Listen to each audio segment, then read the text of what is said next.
Hello and welcome to Bun and Build with Chris and Cappy. It's Chris. And this is Cappy. Welcome to episode 8. Wow, 2 more episodes until episode 10. Okay, guys, before we jump in, here's a teaser. Have you ever held back on disciplining your child because you didn't want to hurt their feelings, or wondered if being their friend might backfire? Curious how a simple business card could make or break your brand's first impression? And have you seen the latest headlines about men being ashamed of wearing pastels or women losing sports opportunities? And ask yourself whether traditional gender roles are under assault. Stick around because today we're tackling setting boundaries without breaking their spirit, and should you be your child's friend or their parents first? The importance of branding and marketing materials for your business, and the war on masculinity and femininity. I think I said it right. Anyways, this is episode 8. Let's do this. That was a lot. It is. So now, before we start, guys, make sure to follow, subscribe, like, comment, share it with your friends, and continue to support. Thank you if you've been watching regularly. We really appreciate it. Not to jump ahead, but I kind of feel attacked. Is this pastel? Really? No, it's not. Sage is a wonderful color. Whoever Perfect. got you your shirt, this shirt has like really good taste.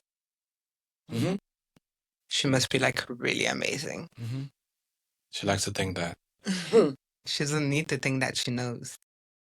Anyways, let's get started into parenting. Boundaries, roles, and raising resilient kids. So today's first episode on parenting is basically should you be your kids' friends, and how you should set boundaries without breaking their spirits. So the first part is about, do you remember a time when you hesitated to say if you should say no to your child, or let it slide so you could be their friend? The problem with this kind of questions is I don't remember much about my son's childhood. Not in a bad way. Like I remember the important moments, but I don't know. I don't think you really remember. Like I don't remember the time when I had to tell him no. Like I can tell you overall how we raise him, how like what our parenting style is, but like an exact detail, dude. We realized I can barely remember if I gave birth in the morning, the afternoon, or at night. Like I really can't remember this thing. This is not helping the people who are here for that advice. Well, I do have advice. I'm just saying I don't remember. So I'm assuming some of the people are still raising their child because now my kid is 19 years old. He's going to be 20. He's still my baby, obviously. And I feel like I'm still raising him because they're not full on adults still. And you still have to guide them. But you know, like we've done the bulk of the work. So we're clear, this whole conversation doesn't say it has to be like a 5-year-old either. Raising a 13, 14, 15-year-old is still setting boundaries. I understand that. I didn't say, but meaning like now he's an adult. Technically, in the age, like in the eyes of the law, he's an adult. Years ago either. Or 16, 17. Dude, I don't remember an exact details, but I don't have an exact example, but I can tell you that yes, I have wondered as while we're raising him, where do I draw the line into being too nice and being the parent, which I think all parents do, because I didn't want to be too firm like my mother and he couldn't talk to me, or we kind of touched on that before.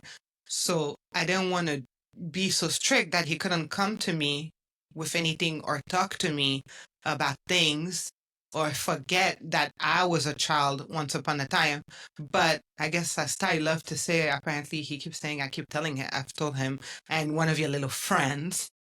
Yeah, like there has to be boundaries. So there has to be a line between friendly and parent. So, but I think you can accomplish both. I think you can have your kids respect you and understand that you're the parent, but you're still the cool parent, because we all know I'm the cool parent, right? Well, I think with us, I think it was a little bit different for 2 reasons. One, I think Tyreek was a pretty good kid overall. Like, he didn't really give us a lot of trouble to say, like, he really pushed the boundaries and cause the trouble, go out late and like stay out late and then like go MIA or like curfew, stuff like that. And then two, I think it was a bit more complicated to some degree because I guess we had him younger. Like there's less of a gap, which is kind of why I guess with him, with the friends, they relate to us a bit more because their parents are a little bit older. Like I'd say at least it could be like 10 years older than us, I would say. You know? Because yeah, most people are like in their 40s now and they have like a 5-year-old. Well, not 40s, but like, pushing going towards 40 and they have a 5-year-old. Some people, Yeah, or and like we were 35. like 21, 22 when Ty Yeah. came about. So yeah, I think it was weird because we're the only ones with kids at that time, but it was more fun. So like at that time, I think we were kind of all growing up together to some degree. Actually, that's true. Because we played Nerf around the house with him, like. Yeah, we're still the cool parents. Like we'll go and slide everything, like, do the kid stuff with him. So That's true. We were like there's all kids this fun. ourselves. But then again, some parents are like that to some degree, or dads. I think dads tend to be kind of kids too. But I think it's true. Yeah, it might be more the dad. But I guess it also, I'm wondering like with the older parents, is it still like that too? I have no idea. Because I think not. I think the older parents might be a little bit different, I would say. But that's also an important part where you have to stay healthy and fit so you can run around with the kids, and play and do activities where you're not too tired and stuff like that. I guess let's get back to the actual topic in question, or we move forward. So, yes, I think there is a way when you can build boundaries and still be your kid's friend. And I think it's better to have it that way because you want your children to know that they can come to you about anything, right? Obviously they have to also know that they have to respect you. You don't want like a disrespectful child. I think as long as you build that understanding from the time they're young, I think you're okay. But I also think that children require boundaries in order to become better people. Yeah, like I don't think that because you're a firm parent, as far as like, you screwed up, you got beat, that doesn't mean you can't be a friend. Like I don't think that has to be the same thing. Like I don't think that because, you beat me once or something or whatever it is, that, you can't talk to me. There's a difference between being strict overall, like, you can't set your foot outside the door and like you could have some freedom, but when you cross the line, your ass getting beat. You know what I mean? Why are you just gonna beat the kids? But I'm just saying that's like the no, but I get it. The rule right there is like the respect part, like like when you fuck up, like there's a consequence or something. Okay, full disclosure, I don't think you have to necessarily beat your children when they fuck up. I'm just using that as a extreme example to say like that would be a true Caribbean person. My mom used to love. They're always threatening you to beat you too. I don't know what is it. Beating, pinching, ring in the air, whatever you want to say. No, pinching is just a Chris thing. Oh yeah, that's definitely a Spanish thing. Abuela's coming at you with the chancleta. Every Miami person can relate to that one. That is, chancleta is a slipper. Yeah. And for Caribbean people, I guess you get just beat with rulers on your head at school. I think belts. That's old school. And then for new school, it was belt. My mom came at me with belt. Horrible. Okay, so why boundaries matters and how to set them with empathy.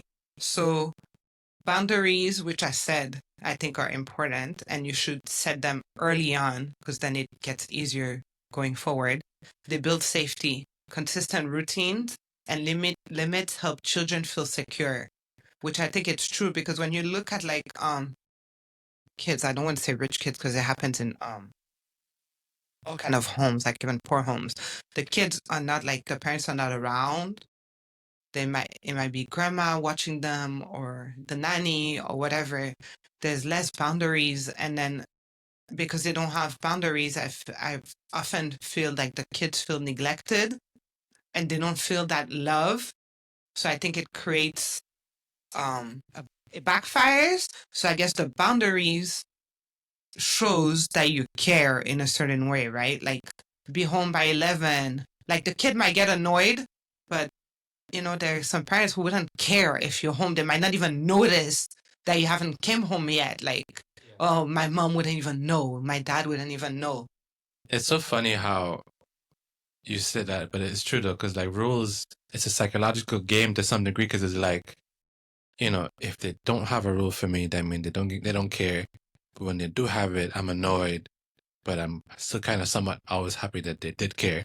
Because there's parents out there who's like, they don't know what you're doing. You don't ask any questions. If you're missing, they might not notice for like 3 days. It's like you don't call to check up on you. It's like, while you see your friend, like, you feel that comfort from like your friend's mom is like, oh, she's always checking me if I need anything, or how you're doing, whatever. Versus like your parents is just like, wah, wah, wah.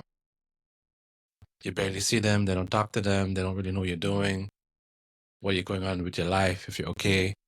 Some parents just like that. Yeah, so I think that yeah, it builds security and it shows you care. Phrases, rules as acts of care. I love you too much to let you stay up late rather than punishment. So I don't know. I've never used that method. I love you too much to stay up late. I was more of a, you better get your ass to bed, I'm gonna beat you kind of person. I'm not saying my way is better or the other way. Well, to me, it depends on the kid. You got to see what works. Sometimes you have to do the tough love route, but sometimes just speaking is enough. Like sometimes it really depends on the kid. Some kids need more like pushing than others. Listen, I've realized that all kids don't hear you. They don't hear you, and I've seen it on social media. It's not just me. I feel so seen. They don't hear you until your head is like turning, spinning, and you're yelling like a psychopath. The whole neighborhood's done hear you. And you try 3 times like civilized nice. Hi, can you go to sleep, please? It's time for sleep now. And then it's going to just keep escalating. And then you're like popping veins, your face is turning red, and your heartbeat is going. Dude, I'm getting PTSD. And then the audacity. Oh, why you always have to yell? Are you serious? Like, is this dude serious? Because when I tried the civilized way the 1st time, you didn't seem to hear me. But when I turn into psycho cat, it's just like, oh, now you hear me. And then now I'm the crazy one. All mothers out there can relate to this. You're not crazy, it's them. He got it from his mother. Anyways. So I guess that way is maybe a new way of speaking, like the cuddle way. So I guess try to rephrase things. I would probably, if I had a kid now, I would probably change it a little bit after learning different things, but I don't know if I would go as lovey-dovey as I love you too much to let you stay up late. I feel like I'm turning into a wimp at that point.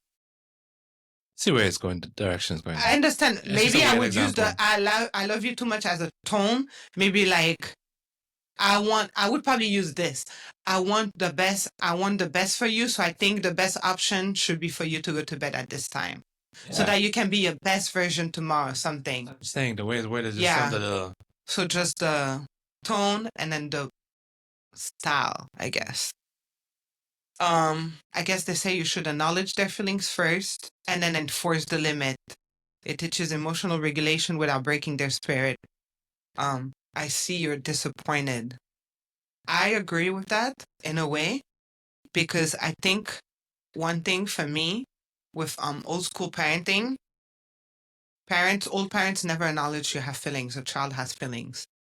Their feelings don't matter. Their opinion don't matter. Their voice doesn't matter. And I think that's horrible, because they're people too. They're little people, but they're people. They have opinions. They have a voice and they have a point of view. It may not be yours and it may not be great because they're learning. But I feel that if we keep shutting them down when they're little, they will never have a voice when they're older.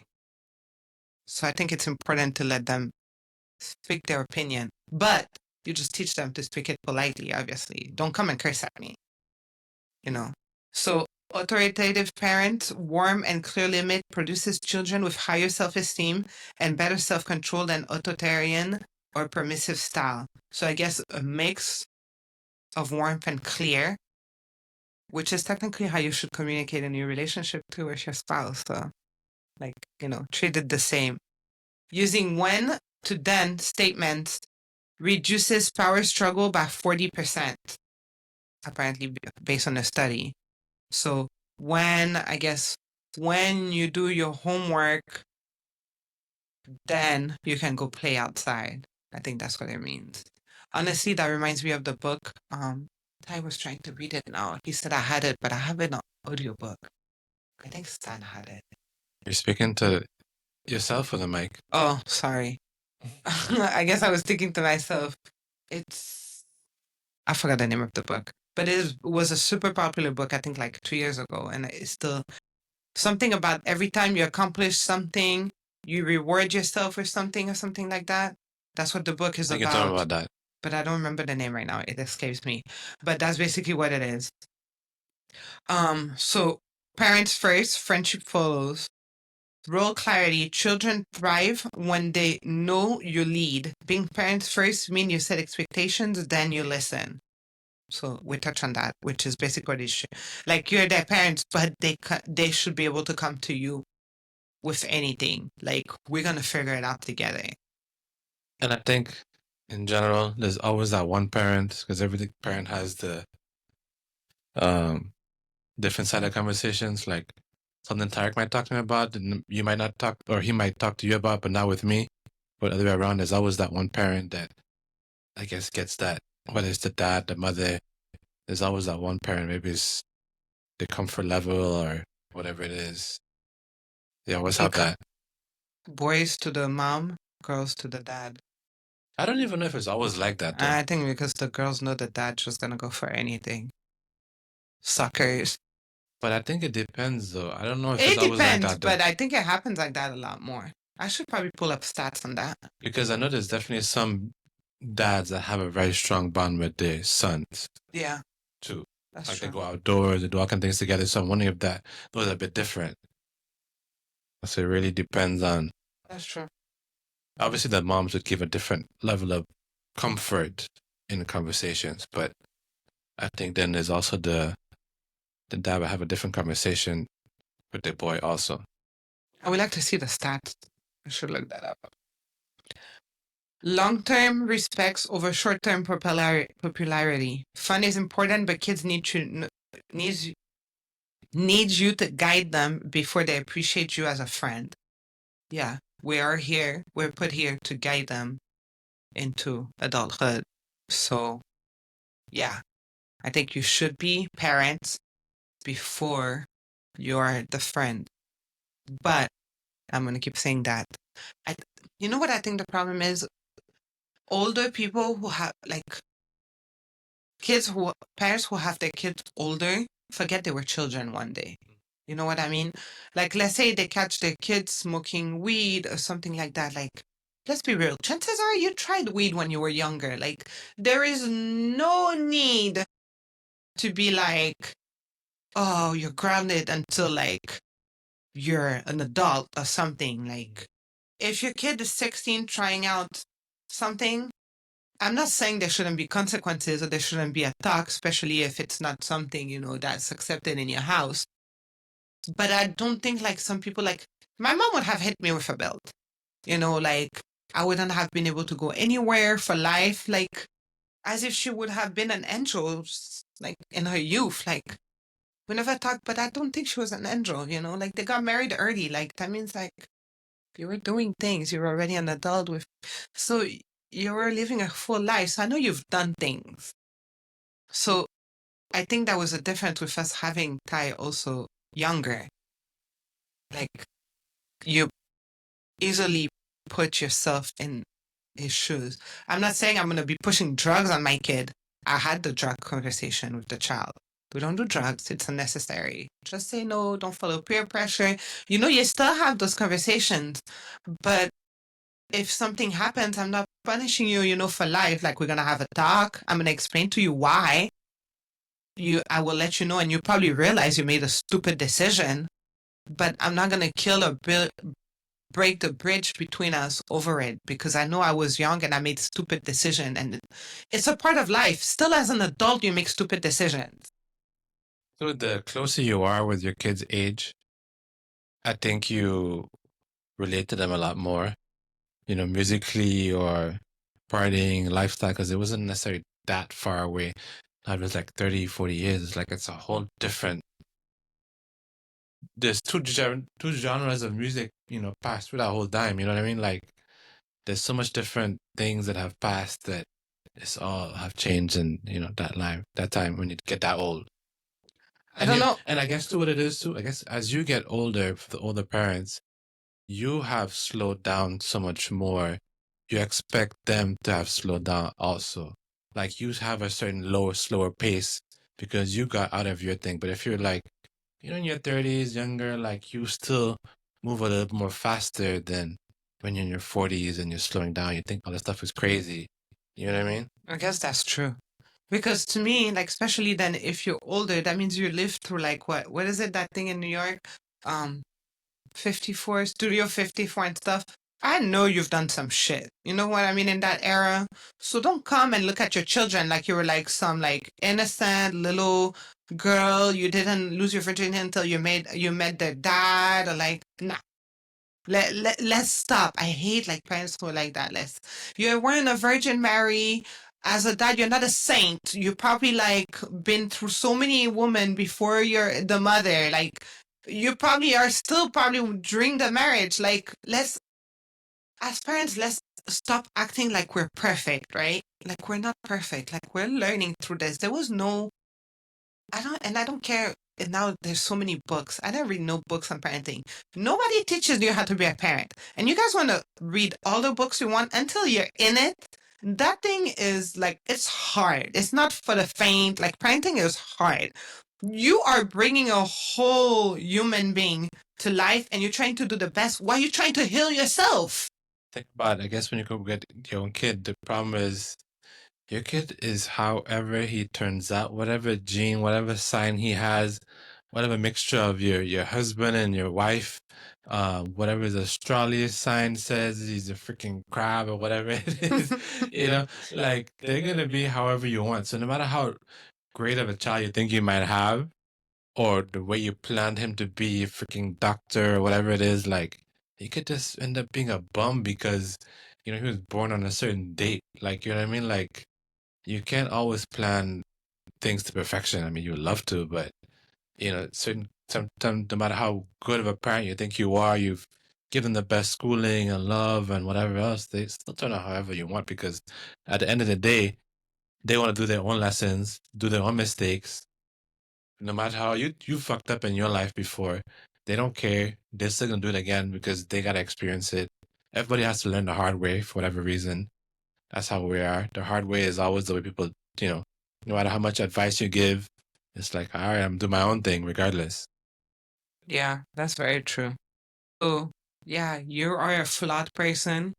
Your child is a flawed person. You both are learning. So I think it's okay to give children a little bit of grace too. And like, I think, yeah, it demoralizes them if you're not even giving them a chance. And I'm not perfect. Like, there are times like I'll yell first, and then I realize, and then I have to catch myself, and I'm like, oh shit, maybe I shouldn't have yelled, so early. But yeah, you guys are both learning. It's just that you had a little bit more time to learn than they did. Yeah. And finding boundaries, I think the part that's important to some degree is also that both parents are on the same page, because sometimes it's a parent where it's like, they go ask the mom because the mom is going to say yes. And then other than the dad or whatever might get upset because, they went around you knowing that, they're going to say no. I think that might still happen more often than not. Well, I'm just saying to some degree that that becomes a parental issue after that, is what I'm saying. Strategic friend moment. Use peer-like conversations sparingly. Ideal for teens facing social pressures while maintaining overall authority. So I feel like we covered that. Kids of best friends, parents report more anxiety and weaker rule compliance. Authoritative parents, children show the best social and academic outcomes. So yeah, you need to have a little bit of a mix. Like in between is a good mix. Adolescents whose parents blend clear rules with open dialogue engage in 20% fewer risky behaviors. So I guess our way, the rules are clear, but we're still open.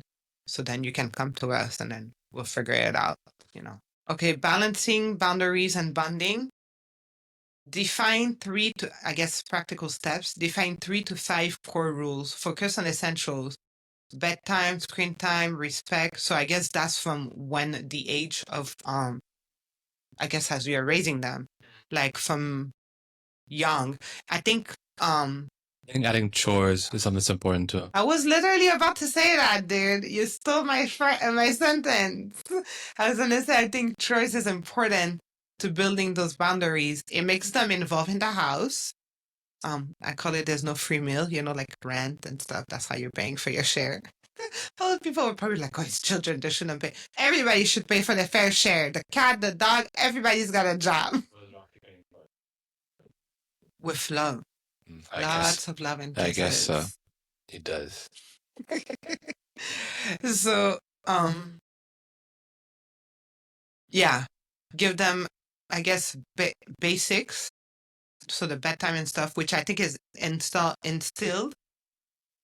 as young as possible. And I think having chores also, I don't have a thing for that, but they tell you children with chores tend to do better later on in life in general. Like I had seen a stat on Instagram or something. So I think it works.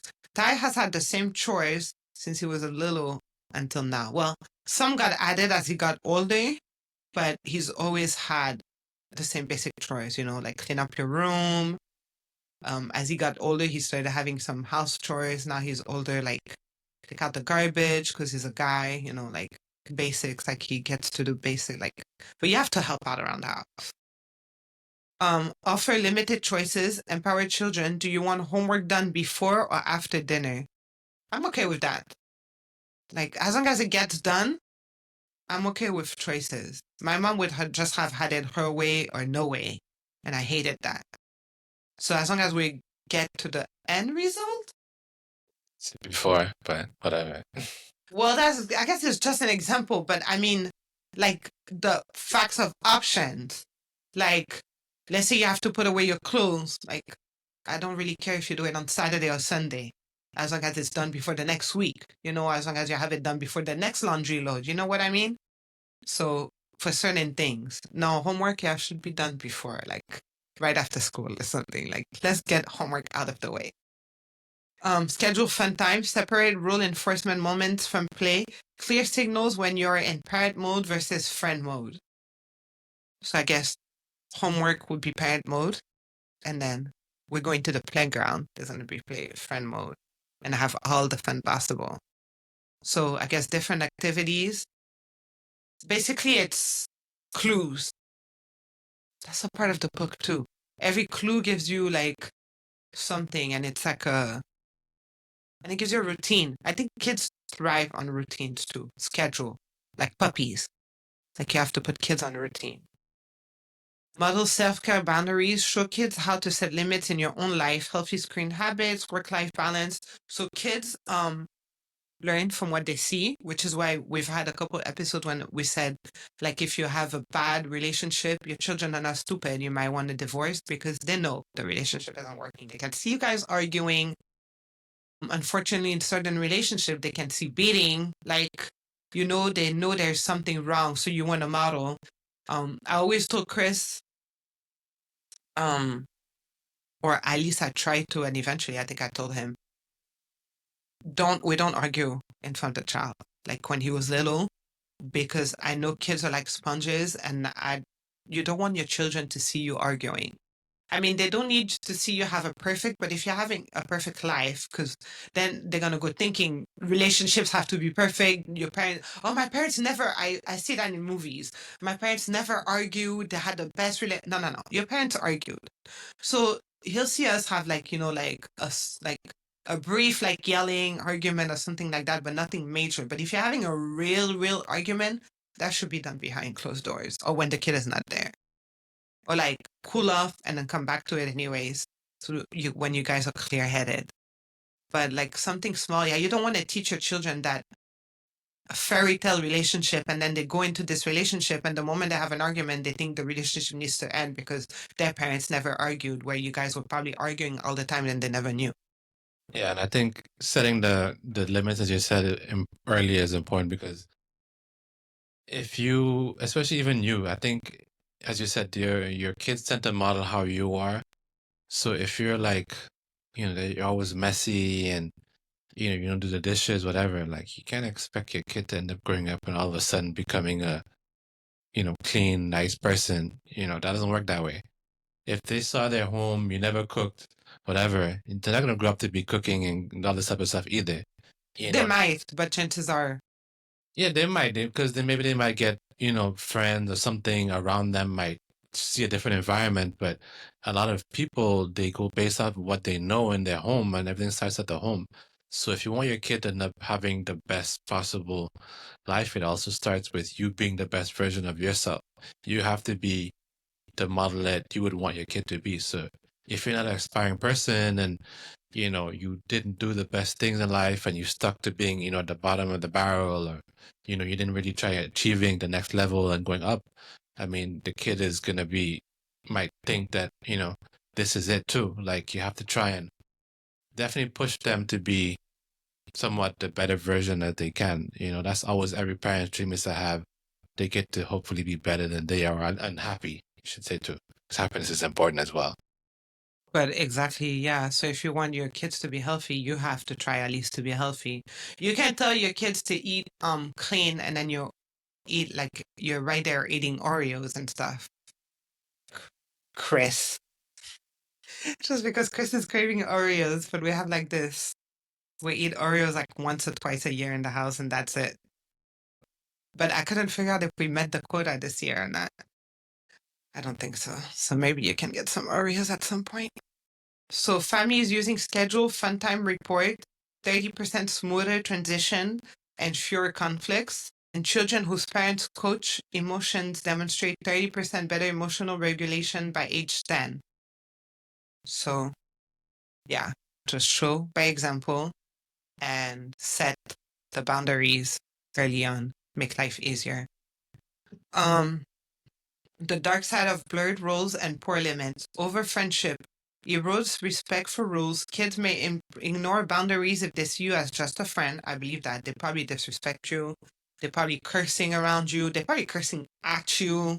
You might want one day to be authoritative and say something and mean it, and they're going to think it's a joke. They'll never take you seriously because you weren't a serious friend to begin with. So, yeah, I think you can't be friendly all the time and then one day show up and trying to think that they're going to listen to you. That's not going to work. Harsh control, over strict rules without empathy leads to anxiety, rebellion, and low self-esteem. I think that was me. Now that I'm reading this. Over strict rules without empathy. Not to say that my mom was a horrible person, but she was very strict because she was from a different generation and she was old. Yeah, the rebellion, that was definitely me. Bro, why not we college time? I didn't even know what to do with myself. I went away to college and let me put it this way, I had to come back because I wasn't colleging. I was doing all the stuff I didn't get to do at home. Out, nobody to tell me anything. The other details are so unnecessary, but everyone who's had a real college life gets it. It was a vibe, but I had to come back and get my life in order. I was at 1 year of that lifestyle and I was like, it was too much. And I went to FSU. My son went to FSU for a weekend and he's like, I don't know how you made it through. He was like, there is no way people are doing school in this environment. I'm like, I don't know, bro. Like, I don't know. Yeah. But good times. Boundary overload. Too many rules overwhelms children developing brains, causing shutdowns and tantrums. Yeah, too many rules is kind of annoying. I think too many rules now would be annoying. Like when But you're again, though, I think the too many rules, it really depends on the kids because sometimes some kids are just very adventurous and have a lot of energy and they need to be remember we were like at AT&T, like the little kid, like us would have been like Ty, like sit the fuck down. That kid was like, ooh, like a little touching, girl oh, the little girl who wanted to touch every phone case. making so much noise. It's like you're in a public place, people are talking, and it's like that's definitely they probably just they ignore that child at that point. They're like they can't be bothered because she Yeah. has so much energy. Yeah, every kid's different. Clear, empathetic limits shows you care. Strategic friendship builds trust. Balancing authority with warm, raised, resilient, emotional, intelligent, raises resilient and emotionally intelligent kids. In this partnership, your role evolves. Lead with love, listen with openness, and watch your child thrive. I like that. The end on parenting. Well, hopefully you guys got something.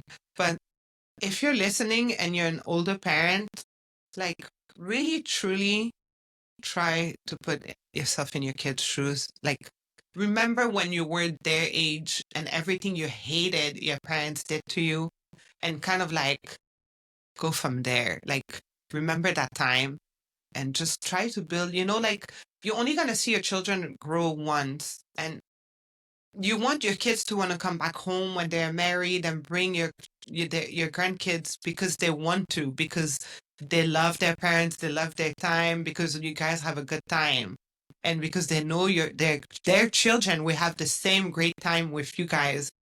Unlike the kids who just don't want to bring their grandchildren, they hate their parents, and the parents barely get to see their grandchildren because you just don't want to go there, you know.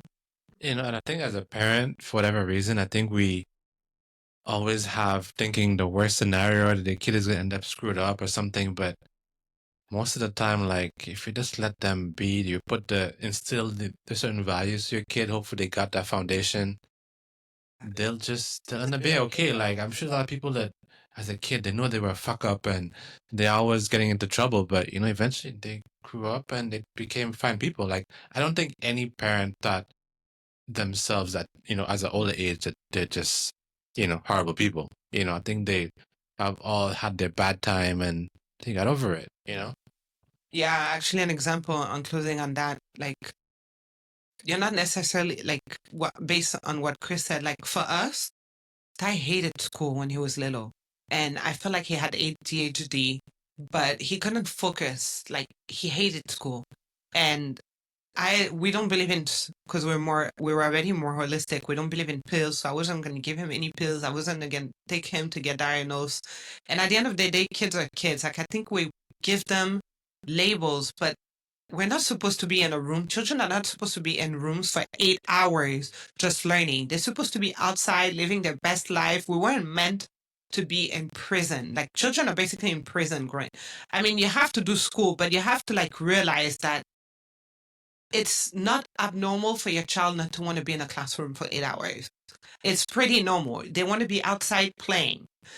So, but at the time, like you never look at it this way because, especially me, I wasn't married, so I was a straight A student at his age, and I just thought that he would just be another straight A student and he would love school and reading as I did. But I had to realize that he was a different person.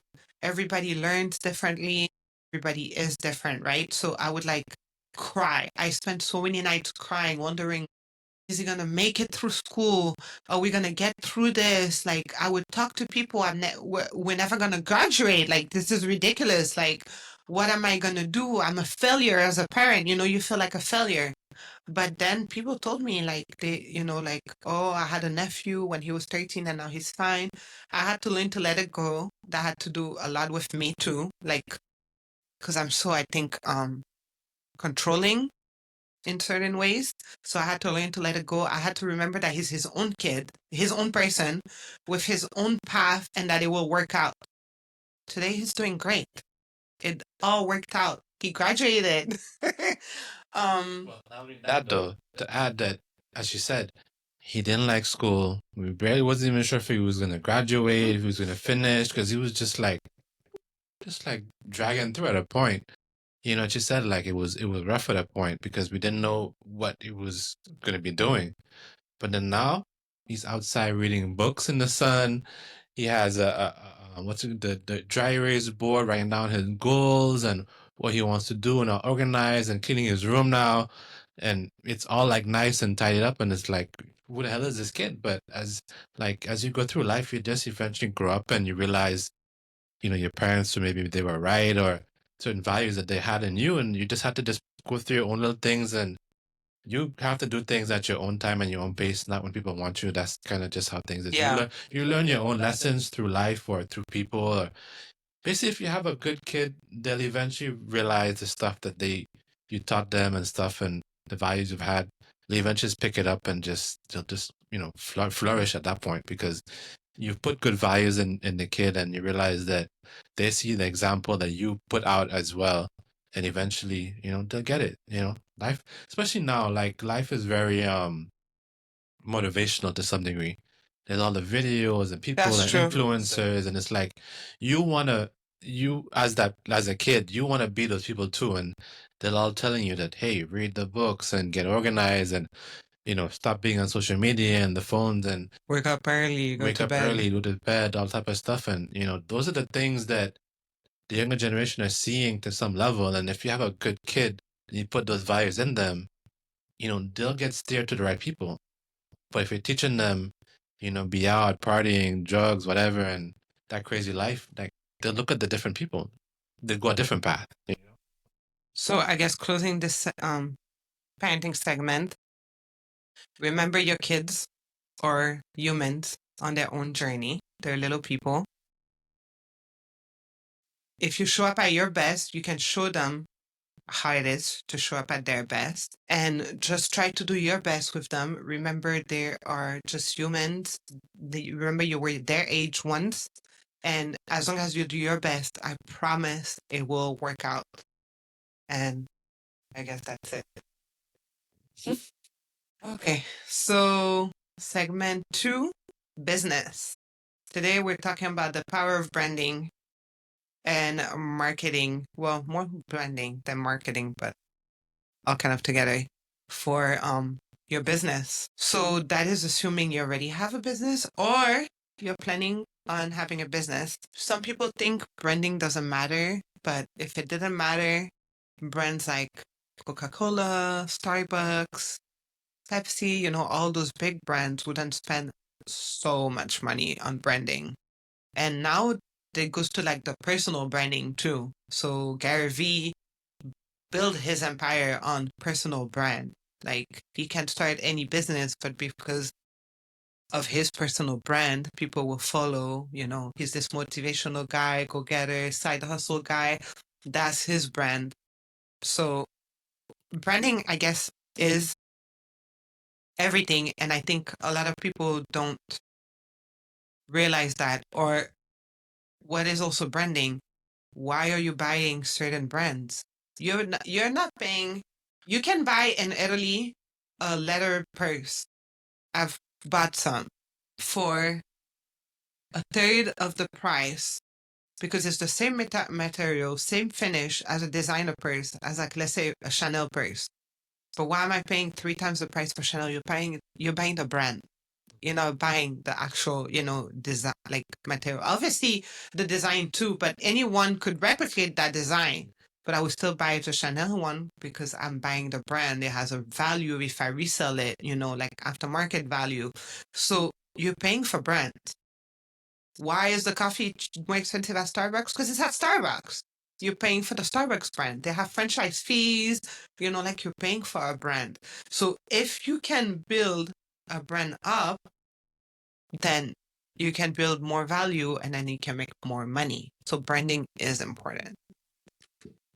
Um, so in 2025, attention is the world's scariest resource because everybody is on every social media trying to have a voice, every brand, every person. So through branding and professional print materials, you can cut through the noise, build trust, and drive sales. 81% of consumers say that they must trust a brand before buying from it, and consistent branding across platform build that trust. That's 81%. So that means if you're that these 19% that is not branding, you guys are losing out on money. So that's the businesses that tell you, oh, I don't need a sign on my building, like my customers know. Well, you're missing out on all the other people who are driving, you know. Small businesses using professional printing materials see up to a 23% lift in customer recall and revenue growth. So, you know, the stats are better when you're branding, printing, marketing yourself. Um, well, yeah. So I mean, the thing about with branding is you want to have consistency. Is really what it is. Consistency from from your website to your social media to your business cards, to even your location, your signage. Like we've seen people where it's like you go on you go on your Instagram, it's like one logo. You go on the Facebook, it's a different logo, or maybe it's blurry. Or you could, as a professional like us, we can kind of see like you did it yourself. Like there's a certain look and quality that comes from hiring a professional a lot of times. You know, like the fonts you use, the colors, the clip art, like all those things really make a difference as far as a brand. Like we've seen stuff like it's like, or even the colors. The certain colors you use say something about your brand, and the amount of colors you use says something about your brand too. Like you don't want to have a rainbow, you know, of colors. Like you want to keep your brand one, two, three colors is pushing it. There's so much reasons why you want to not even use past that, because then it gets more expensive for if you're doing screen printing or giveaways like cups, and it just gets more complicated with different mediums of having too many colors. And then yeah, like you want to have a clean, I'd say, I know everybody starts out at a certain point. If you have a limited budget, it's fine. Do what you can to get things going, because at the end of the day, starting is the hardest part of anything, you know? So do what you can. But at a certain point, like you really have to take your brand seriously and invest in it, especially on a logo. Like I see so much people for so many years, like your logo just looks like shit. Like it really makes a difference. Like that's when you have to spend thousands of dollars, because we've seen people spend $50,000, and it's like, bro, that would have taken me like 2 minutes. So it's not about You're not paying for the time. You're paying for the. You should know that. Like you're paying for the. Yes, but meaning like even somebody in India could do a decent job, is what I'm trying to say. Like but doing someone who has experience in doing logos is a big difference from you thinking your thing is amazing. Like we've In seen Microsoft Word. Like we've seen people think your opinion doesn't always, personally, if you're not a designer, you don't have the experience to know what works, what is good, maybe for your industry, or how things should be looking, the fonts you're using and stuff like that, what it really portrays. Like some people, like there's certain levels of combination of how you put, this particular font with this particular clip art. Like there's proportions, there's styling. Like it's not always as simple, just like I like this, and just throw it together. Like everything has to kind of mesh, together with the brand. But I guess let's continue, and I guess we'll talk more about that as we go ahead. So I guess you went to consistency, clarity, clear messaging. What do you do, who you serve, and why you're different. I've seen some logos. We're looking at one today. Obviously, I'm not gonna say who. But I looked at the logo and I was like, oh, that should be an autistic school or something like that. But it was a different industry. So, like, I've looked at logos and I'm like, oh, is that what they do? And Chris will be like, oh no, they do this. I'm like, I don't see that in the logo. So yeah, have your logo represent your brand properly. Like, let's say you have like maybe you like planes, so you're throwing a plane with your thing, but you're selling Coffee. coffee. Like what the hell does the plane have to do with it? Like, it's not a very well. If you have the word coffee in there, maybe you might get away with it. But like, if it's like, Yeah, but when you're using the logo by itself without the text, it's just like, is it an airline? Or the travel consultant? yeah, sometimes like the things have to go together, and you can't just mesh any type of things together. It should be clear, because sometimes you have just a name. It might be like Cappies. Okay, it's like Cappies and like a plane. So Cappy sells plane. I mean, planes or air parts, something. But it's like, no, she's doing coffee. Like, what the fuck? Like, you have to have a very clear message. People should just see your name and really understand. You have to go and figure it out. Like, what do you do? Like, like sometimes people have just certain names that you don't really know what they are, and it's a wasted opportunity to market your businesses. Like, not everybody's even gonna ask you, hey, what is it you do? Like, you just lost that. You spend, I don't know, $5,000 putting up your sign, but it says Cappies with a plane. It's like, okay, what is it that Cappy does? I'm not in the aerospace industry, so I don't need your services, but it was a coffee shop. Like, everything should be clear and concise, or something.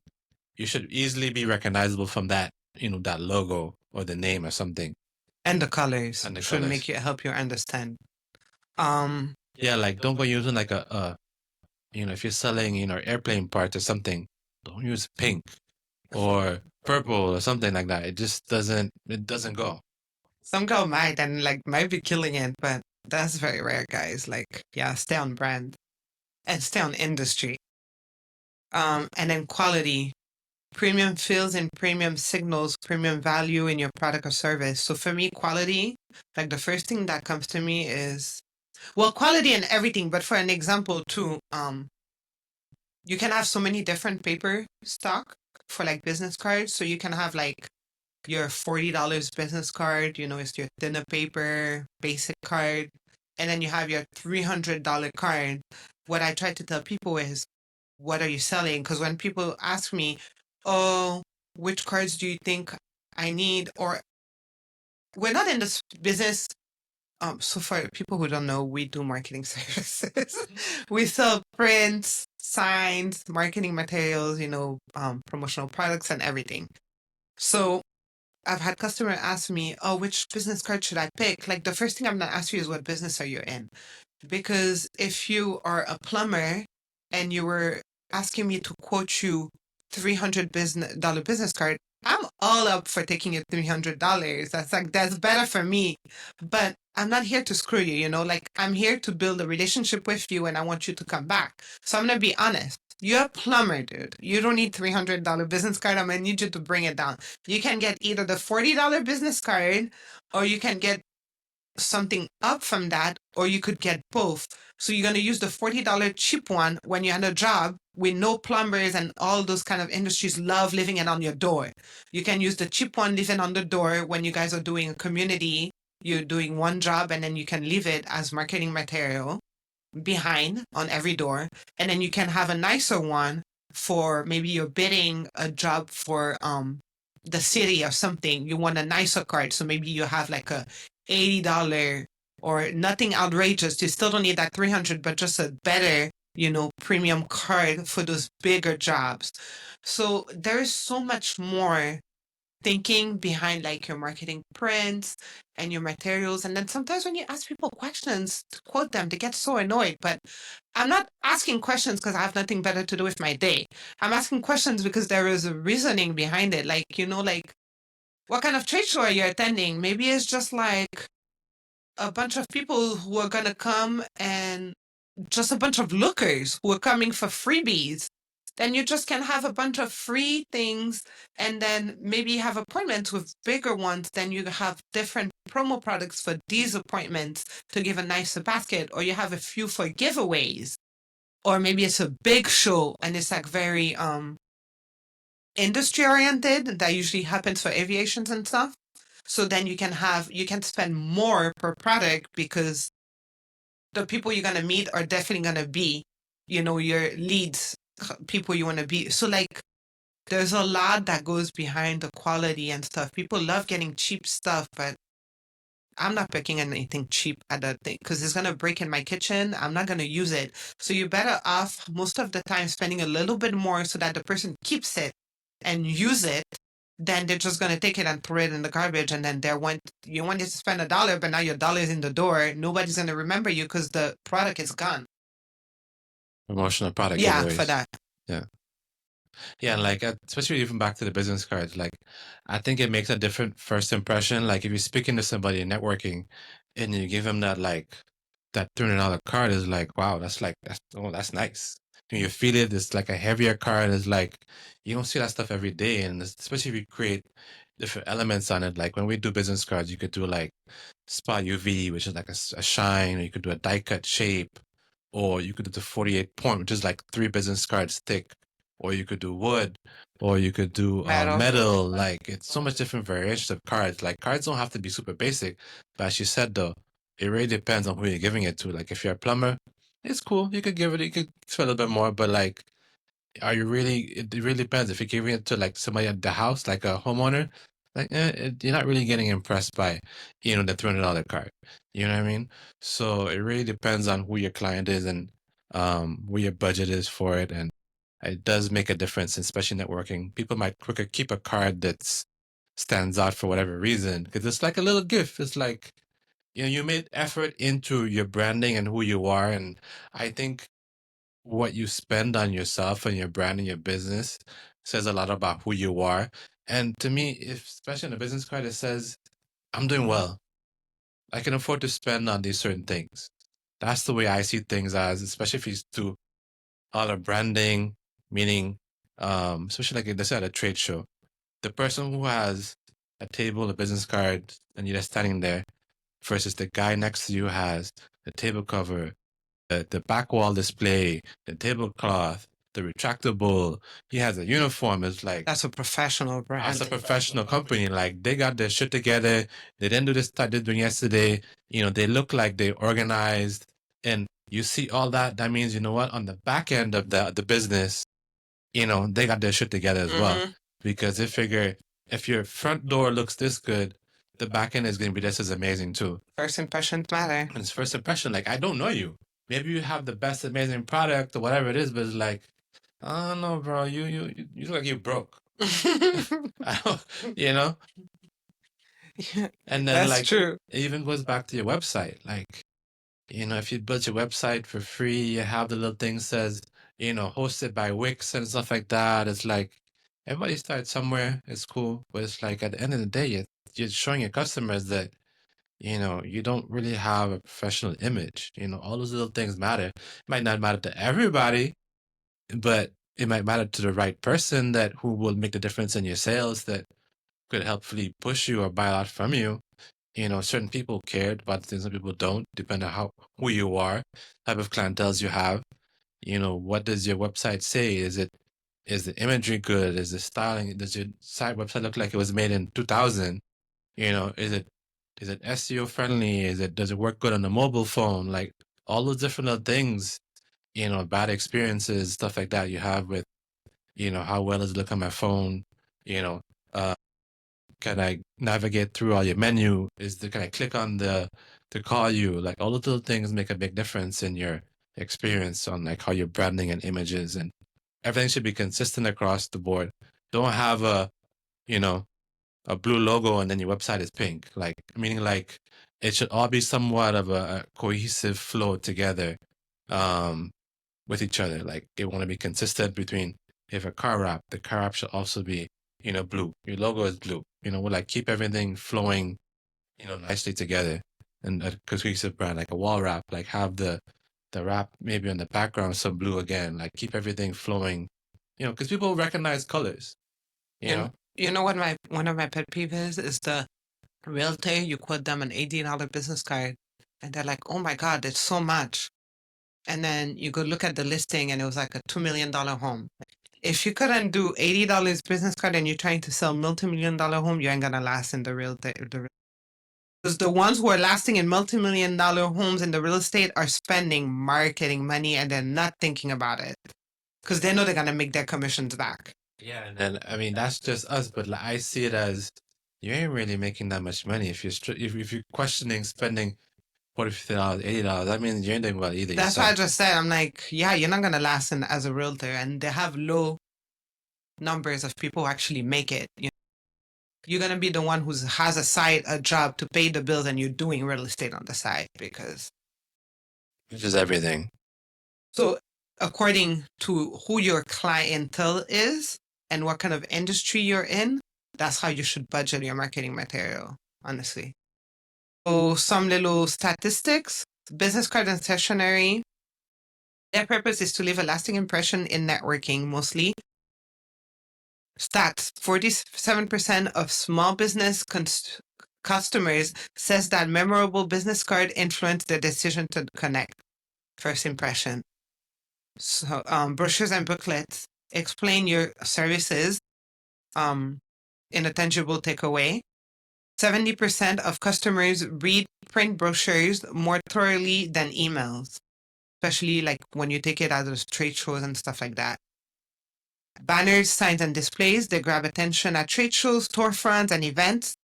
Signage can increase walk-in traffic by 10 to 15% in retail settings. Yeah, a good sign, a good storefront really makes a difference. And like Chris was saying at the trade show, I hate cheapy booth. Like I just pass through. It doesn't really it doesn't drive a person in. It's like it doesn't drive any attention. And there's a way to do a trade show booth nicely, affordable, you know, and still do something nice. Like you don't have to be like awful. A banner on the table is just like a no for me. Like Jesus Christ. Banner on the table like just kills me. Like tablecloths are like a dime a dozen. Basically, they're everywhere. You can buy them online. You can buy them from people like us. Like there's so many places. Like just get yourself a table cover. Like banners is just like so like 2000 on the table. Like we're so past that. If you're still doing that in 2025, like either your marketing person sucks or you just don't have one or you're very, very old. Sorry, those are the facts. And that's what your banner on the table says to someone. Promotional products, so pants, bags, apparel, they extend your brand's reach into daily life, keeping you top of mind. And like I said, if they're good ones, I'm keeping you in my kitchen. If it's a cheapy thing, I'm just throwing it out. I'm not taking it because since I sell it, I know people spend money on it. I'm just gonna nicely just walk away. But 59% of consumers use promotional products daily, reinforcing brand recall. And guys, with like promotional products, people sometimes don't see or don't see the benefit or don't understand how to use them properly. But big brands are using them. And if they're using them, it's because they're working, not that they want to throw money out because they got to make money for the shareholders. So it's just because they're working, they make sense. It works. And then just to touch on promotional products, there's two ways you can use promotional products. Cheap giveaways to give away everybody. Like at the trade shows, you figure out what is the budget, how much you want to spend. Promotional products, you can get them from any range. You can get from 50 cents a piece to, $5, $10, $20 a piece, but you don't give that out clearly at trade shows.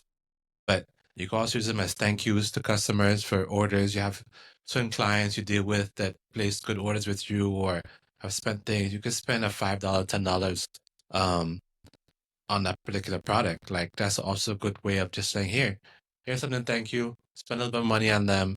And you can hopefully just go ahead and give it. Something like a tumbler, like something that's nice that don't do it in a cheesy way where it's like a big old logo. It's like some people do that. It might work.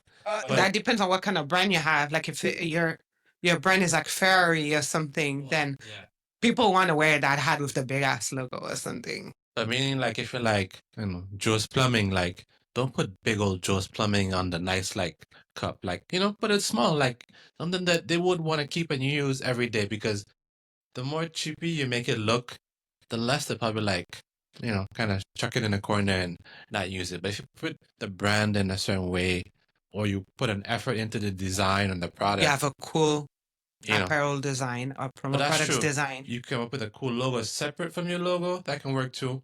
Or you incorporate it in a certain way that, it just looks really nice. Like there's different ways of putting in your brand that doesn't make it seem overly cheesy. you know. Custom packaging That's a big thing, honestly, to me. and labels. Turn every unboxing into a branded experience. 64% of consumers say sustainable branded packaging make them more likely to repurchase. So the thing with boxes is that you might become a hoarder. Like the boxes are really nice now. Like boxes, like branded nice boxes have become such a thing. And they're so nice. Although they're like cardboard boxes, you don't want to get rid of it. It has like a nice message, a nice design. And it's just like, what can I use it for in the house? And next thing you know, you have a bunch of boxes from random brands. So to me, that's a downside, but it's also an upside for the brand because you really like they spend time and you really like the design. But it's like now you're just hoarding boxes in your house. That might be a little problem eventually. But yeah, so packaging, and especially in 2025, packaging has become like everything because now everybody's doing an unboxing for social media. So like your packaging, and it depends on what you sell too. But like if you're selling food services that you're sending to home or like gifts and stuff like that, then yeah, your packaging becomes everything. Like everything depends on everything. So your marketing person or whoever is doing your marketing should be aware of that when they're putting certain marketing materials together. Like it should have like, why am I using it? Who is it going to? You know, like you should ask all these questions. I guess so we're clear. There's two different kinds of packaging. There's I guess the thank you packaging, and then there's the actual product packaging. And then how is it being used? Are you packaging the outer box as being a shippable box? There's a shippable box, and there's the inside box sometimes.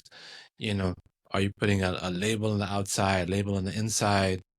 You know, there's different levels to that whole packaging because you could have something might have, maybe you do a plain box on the outside, but the inside packaging, you remove it, is like, oh, this is a really nice box, that unboxing experience, as you said.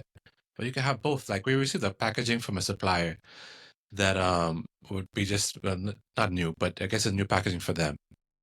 They had a fully branded box. It was a triangle, and it was printed all over.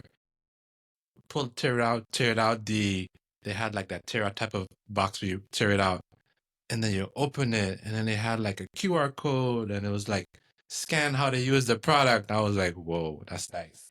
That becomes an experience. Yeah, because it's like it's a product that we buy, and then we're like, if you don't know how to use it, then you can scan it. But it was like it's all the steps that they thought about that whole package, where it's like, what is the person gonna do? What are they getting confused about? They thought about, all right, they got this thing, they know how to use it, so then you're gonna scan it, like, you know, and it goes to like a video or the website. Like it's just a cool experience. You know, it didn't cost them anything extra, but it made the experience so much like, wow. No, it cost them extra. Well, it didn't cost them extra to put the graphics and the thought behind it. Yeah, I guess. But the packaging itself, you know, whether you printing it out, but meaning like you could put those little extra steps in it that didn't cost anything, like the wording, the meaning, the story, the whatever. It's a whole billboard. You're paying to use the whole thing. Like, use it. Well, it cost you a good marketing person or whoever's doing the marketing. That's what it cost them. They got a good person doing it. Okay, so building a cohesive brand ecosystem. So what you can do, audit your touch points. So go ahead and list every place your brand appears, digital and physical. And I guess like check, is your website on brand? Is your logo on brand? Are your business cards on brand? Like, does your business card tell your services? When someone drives by your store, like, is there more prints you can do on the windows to show services to give an experience? Obviously you have to check with city, like in Miami, everything is a damn permit. But you know, like go through the experience and the touches, and your branding is also for your employees. Like it matters. And if you have an office and you have boring walls versus wrap walls, like I don't know, like when we go and do a job and then you see the before boring wall and then you see a wrap wall, it gives you like a different energy in the space, you know, like it makes it like you're spending 8 hours there. It makes it more inviting. It makes it more fun. It reminds you like, you know, of like where you sound like, I don't know, like it's an experience.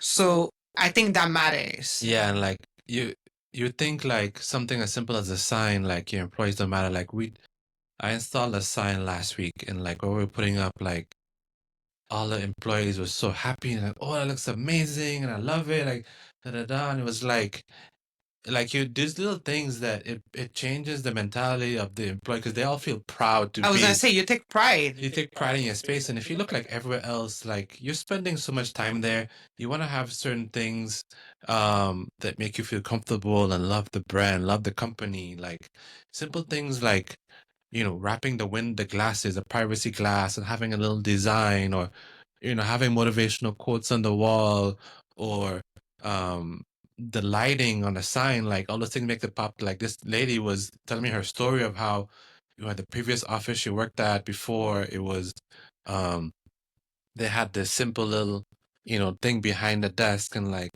she got back to the new office, and then because they moved somewhere else, and then it was like she was disappointed because it was so boring, and it was just like there was nothing behind her, and she lost that little feature she liked. And she was like, oh, she was so happy that she had this. She was like, she was proud of it. She was talking to her people and showing her FaceTime, look at my new space. Like, she was proud of like having her receptionist desk being so nice.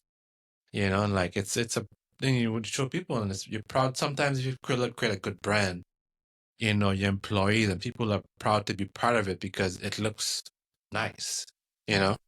And then it's just like getting dressed. You look good, you feel good. Your space looks good, you feel good. So it might be an expense to you, but it does so much. It's an investment. Yeah, it's an investment in your brand and your future. 'Cause especially like depending what it is, you might have multiple locations and stuff like that, or maybe it's a brand you can build that, when you create a certain image around it, you impress certain people. Maybe one day, you know what, maybe it's a restaurant. Like if you go from just create, you know, Joe's Tacos, whatever, and you just put up a sign and it's just like a regular counter and, white walls, that doesn't give me a happy A feeling. vibe. It doesn't give me a vibe. It's not gonna be Instagrammable. It's not gonna be cool. I'm not gonna be like, oh, I'm at this taco place, whatever. No.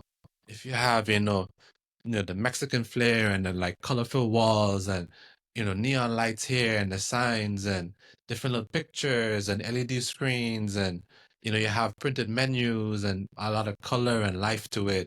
And in the front of your store, maybe you have some graphics with the food, and it invites you into the place and it makes you feel comfortable in the place.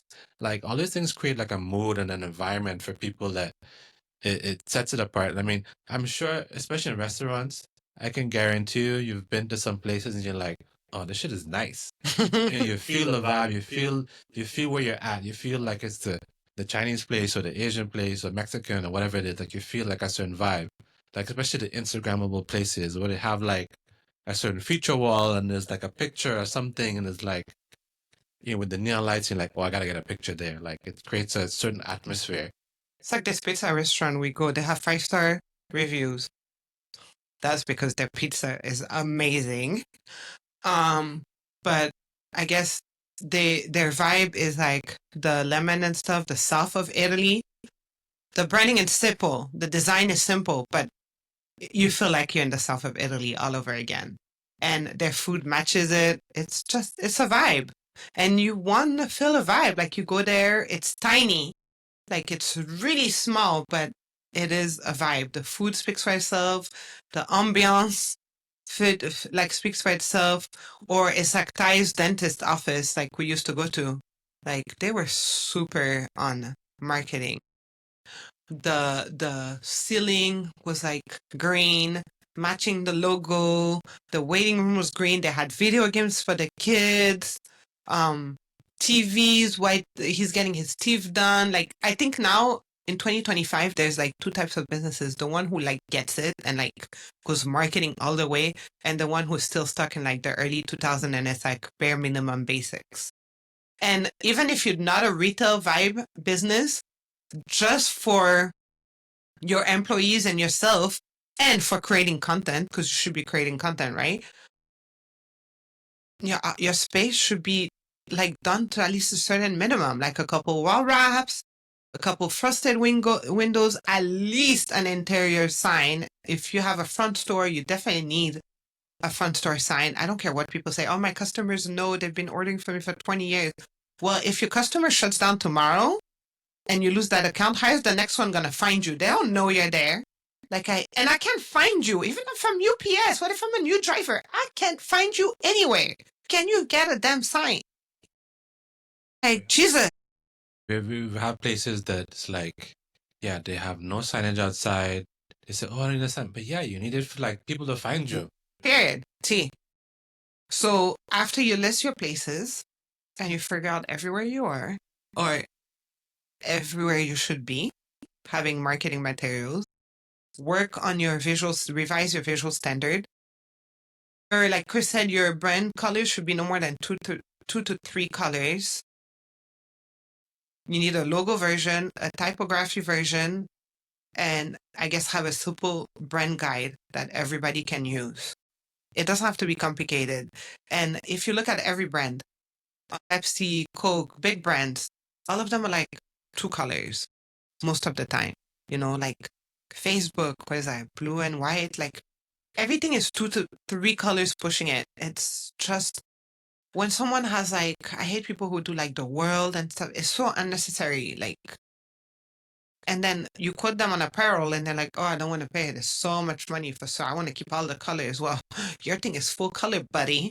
So it's going to cost you this much. You should have thought about that when you were drawing your logo out, like on Microsoft Word or something, which is why you should use a professional. And when I say a professional, honestly, like sometimes you have designers love to add a bunch of colors, and it's not that they can design, but they don't think about the marketing materials behind it.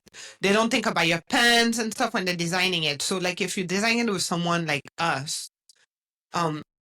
we know what it takes to laser your cup. We know what it takes to put it on your pens and stuff like that. So we're going to keep that in mind ahead when we're designing your logo. We're not going to give you thin lines. We're not going to give you thin fonts. We're not going to give you full color stuff, because none of that is going to work on none of your marketing materials. It's not going to work on your outdoor sign. It could work on your indoor sign, depending on like if you just do a full color. But most of the time, that's not what you want. You want something, like fancy 3D. So 2 to 3 colors, people. Just like let the professional tell you 2 to 3 colors. That's it.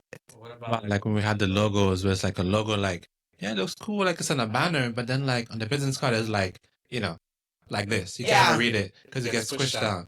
Or like if you want to put it on like a pen or something, it's like, no, that logo is not gonna work. So all that we keep in consideration when we're doing your logo. So yeah, it matters who's doing your logo.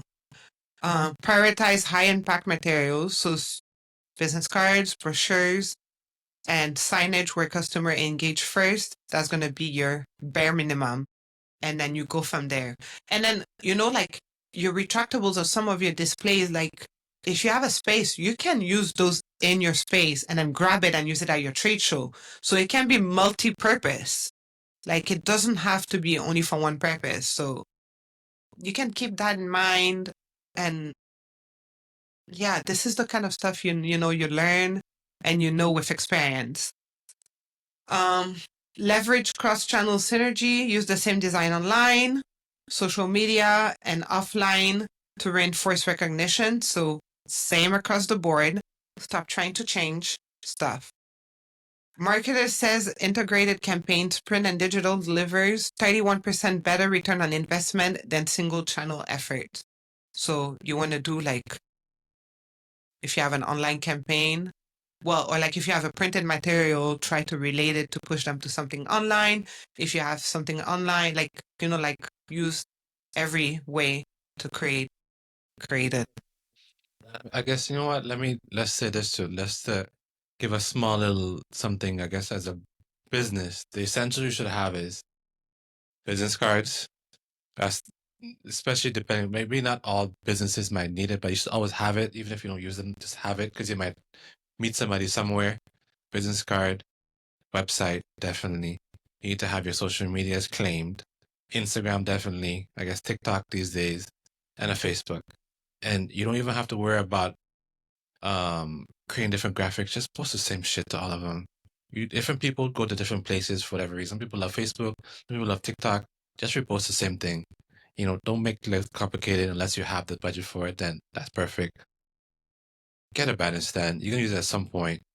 Trade shows is something you definitely have to try out. Community events.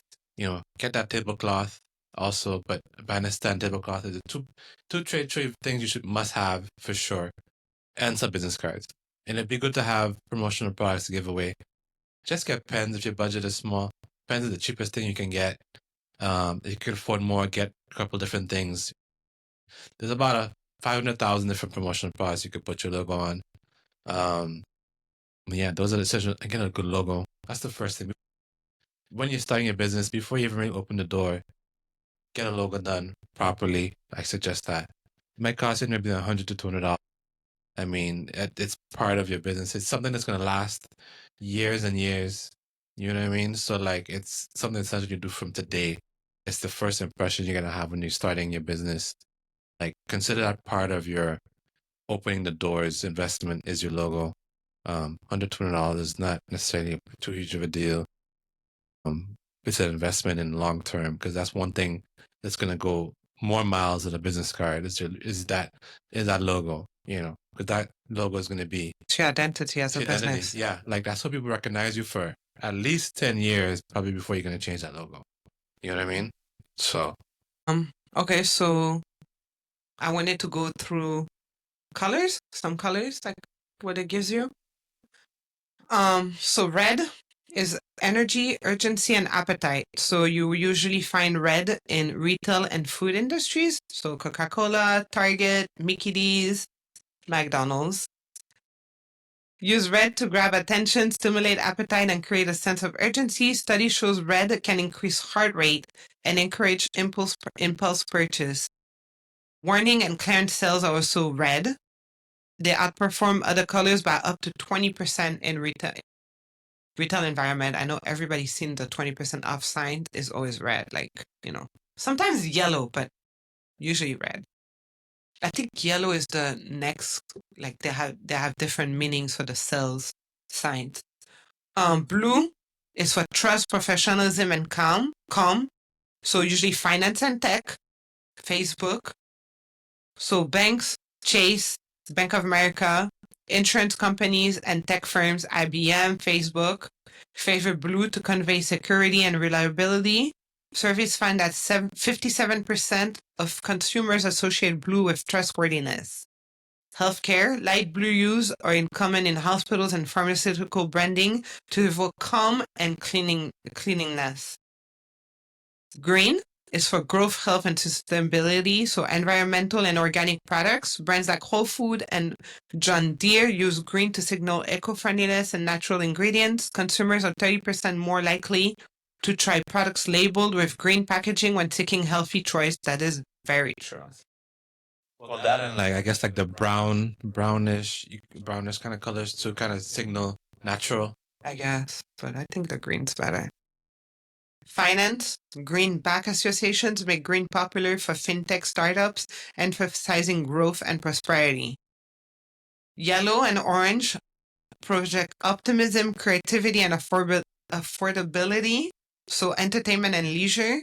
Companies like Nickelodeon, Orange, and IKEA, yellow and blue, leverage bright hues to appear fun and approachable. Budget brands. Yellow and orange can signal value. Use in clearance signage and budget-friendly services brand to attract cost-conscious consumer. That's what I was saying with the yellow. Some of them will be but they represent different tiers. Black, white, and neutral, luxury, simplicity, and versatility. Luxury goods and fashion, high-end brands, Chanel, Prada, use black and white for a timeless, sophisticated look. Minimalist palettes emphasize quality and exclusivity. Tech and modern brands, neutral backgrounds with bold accent colors, example, Apple, White space gray conveys sleekness and innovation. Consistent use of brand colors across print materials, packaging, and digital asset can improve brand recognition by up to 80%. So basically, choose your colors wisely depending on what you sell. That's why we're saying, like, you don't want to use pink for a coffee shop. Well, actually, it depends. What you're talking I've about seen it. Actually, Joe, I think it was Joe's, but it depends. You use it it to depends on stand out. You want to use it to stand out in a certain way, especially if it's a retail location. I think it's like Joe's Coffee. Their yeah. brand is, I think, pink, which I guess it But I've somewhat. seen a few small shop and it works but it depends on how you're using it. And the ones I'm talking about, they're more womanly. So the whole branding and design is like very Paris, very womanly. So that works. So who's your audience too? So those are more for like girlies coming to Instagram, or you're coming for your bachelorette, or you're coming with your girls to have a tea or a coffee. So who's your audience? So a pink in that way might work. But like you're not necessarily attracting dude in that place, like what I mean? So it really depends. So but the point of this is put some thought into the colors because it matters in your industry and the feeling you're trying to portray to your prospects. Measuring success, track response rates, use unique promo codes or QR codes on printed materials to measure engagement. So that's a way when we said to mix offline and online marketing materials. Like the QR code can help you like take your printed material to your online presence. It can go to like your website, or it can go to like a giveaway. It could go to like a landing page or your social media. You can like have it go, or like your package. It went to a how to use so you can do so much. Gather customer feedback, ask new customers how they heard about you, print offer scores higher than expected, meaning a lot of people have heard from businesses from like a printed like material. Like if you still go to like a cafe or something, sometimes they let you put like business cards or flyers. People are still printing stuff. People still grab it. Like, there's still a demographic to grab things. You know what I mean? Like, I think printed, like people are like, oh, print material is dead. No, it's not. Like, people are still using it. There's still a time and a place for it. And it also depends on how you're using it. Like even at a gym, like our gym has a little section where you can put business cards. We went to this restaurant up north. They had on the spot to get business cards. Business card is still used. It's not gonna die out. I mean, it's just an extra something. It doesn't cost a lot to just print a business card. It's not gonna cost. It's under $100 to do some business cards. And it's an extra touch Yeah. base. Oh, and we didn't really mention it earlier, I think, but also like another essential depending on your business, uniforms. Oh, Like yeah. if you're a plumber or something, you want to have a person showing up in a uniform, because especially showing up at the door makes the person feel comfortable that this is a legit person, not some random guy showing up at my door. You know what I mean?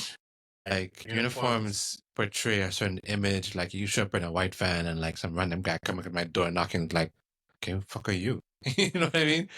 Like, or like you have like delivery guys, or even like in a environment where it's like a certain store, like a shirt tells me, all right, this is the person. Like I can't stand going to some places like, oh, And do you're you not work? sure who works here. And you're like, oh, do you work here? I'm like, nah, bro, I'm just freaking walking around the store. Like that should never be an experience somebody has walking around somewhere. It's like you should know, like, all right, this is part of the staff. Yeah, that 100%. Refine and refresh, update materials quarterly to reflect new offers, seasonal theme, brand evolution. It's easier said than done, whether you have somebody for it or you don't. You can outsource, the help if you're not sure how to do it, or at least just have the basics if you're not able to do like, like new offers or seasonal stuff. Businesses that update branding every 1 to 2 years says 10% bump in customer engagement versus those who wait 5+ years. So at least 1 to 2 years. If not seasonal, you should at least update your stuff. And then like that, you can send it to your clients or prospects and they know there's something new to look at and maybe it might renew, some new business. In a crowded marketplace, your brand is your beacon. Professional, consistent marketing materials from titles of friend transform fleeting attention into lasting customer relationship. That was a little, I guess, plug, guys. Invest in quality printing and signage to build trust, differentiate your business, and drive measured growth. With clear standard and strategic deployment, your brand presence will resonate online, offline, and everywhere in between. And if you guys have any questions or need any help in your marketing journey, in your branding journey with your business, just leave a comment and we'll be more than happy to help you too. I don't know if you have anything else on that topic. No, I guess you can contact us also. Check out titansofprint.com.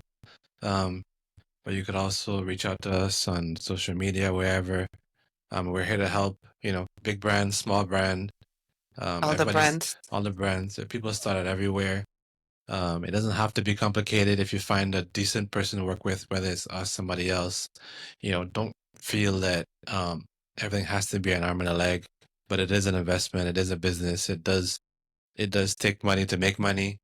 Don't think just your product by itself can, sustain your brand over time. Like, it has to also look good. Those little extra bit you spend on your business will help it, go the extra mile. So invest in your business, not just because we're saying it, it's just because it's just the facts. Like, you could do your own research and don't believe us, but it is what's out there. Like, all these companies, as you said, all these big brands, they do it for a reason, not because they just want to waste money, but it's just part of how business operates. Okay. So I guess that wraps up branding section.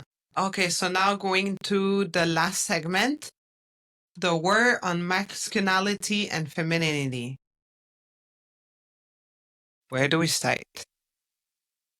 I think it was easier back in our time. I hate saying that because it makes us sound so old. Not me.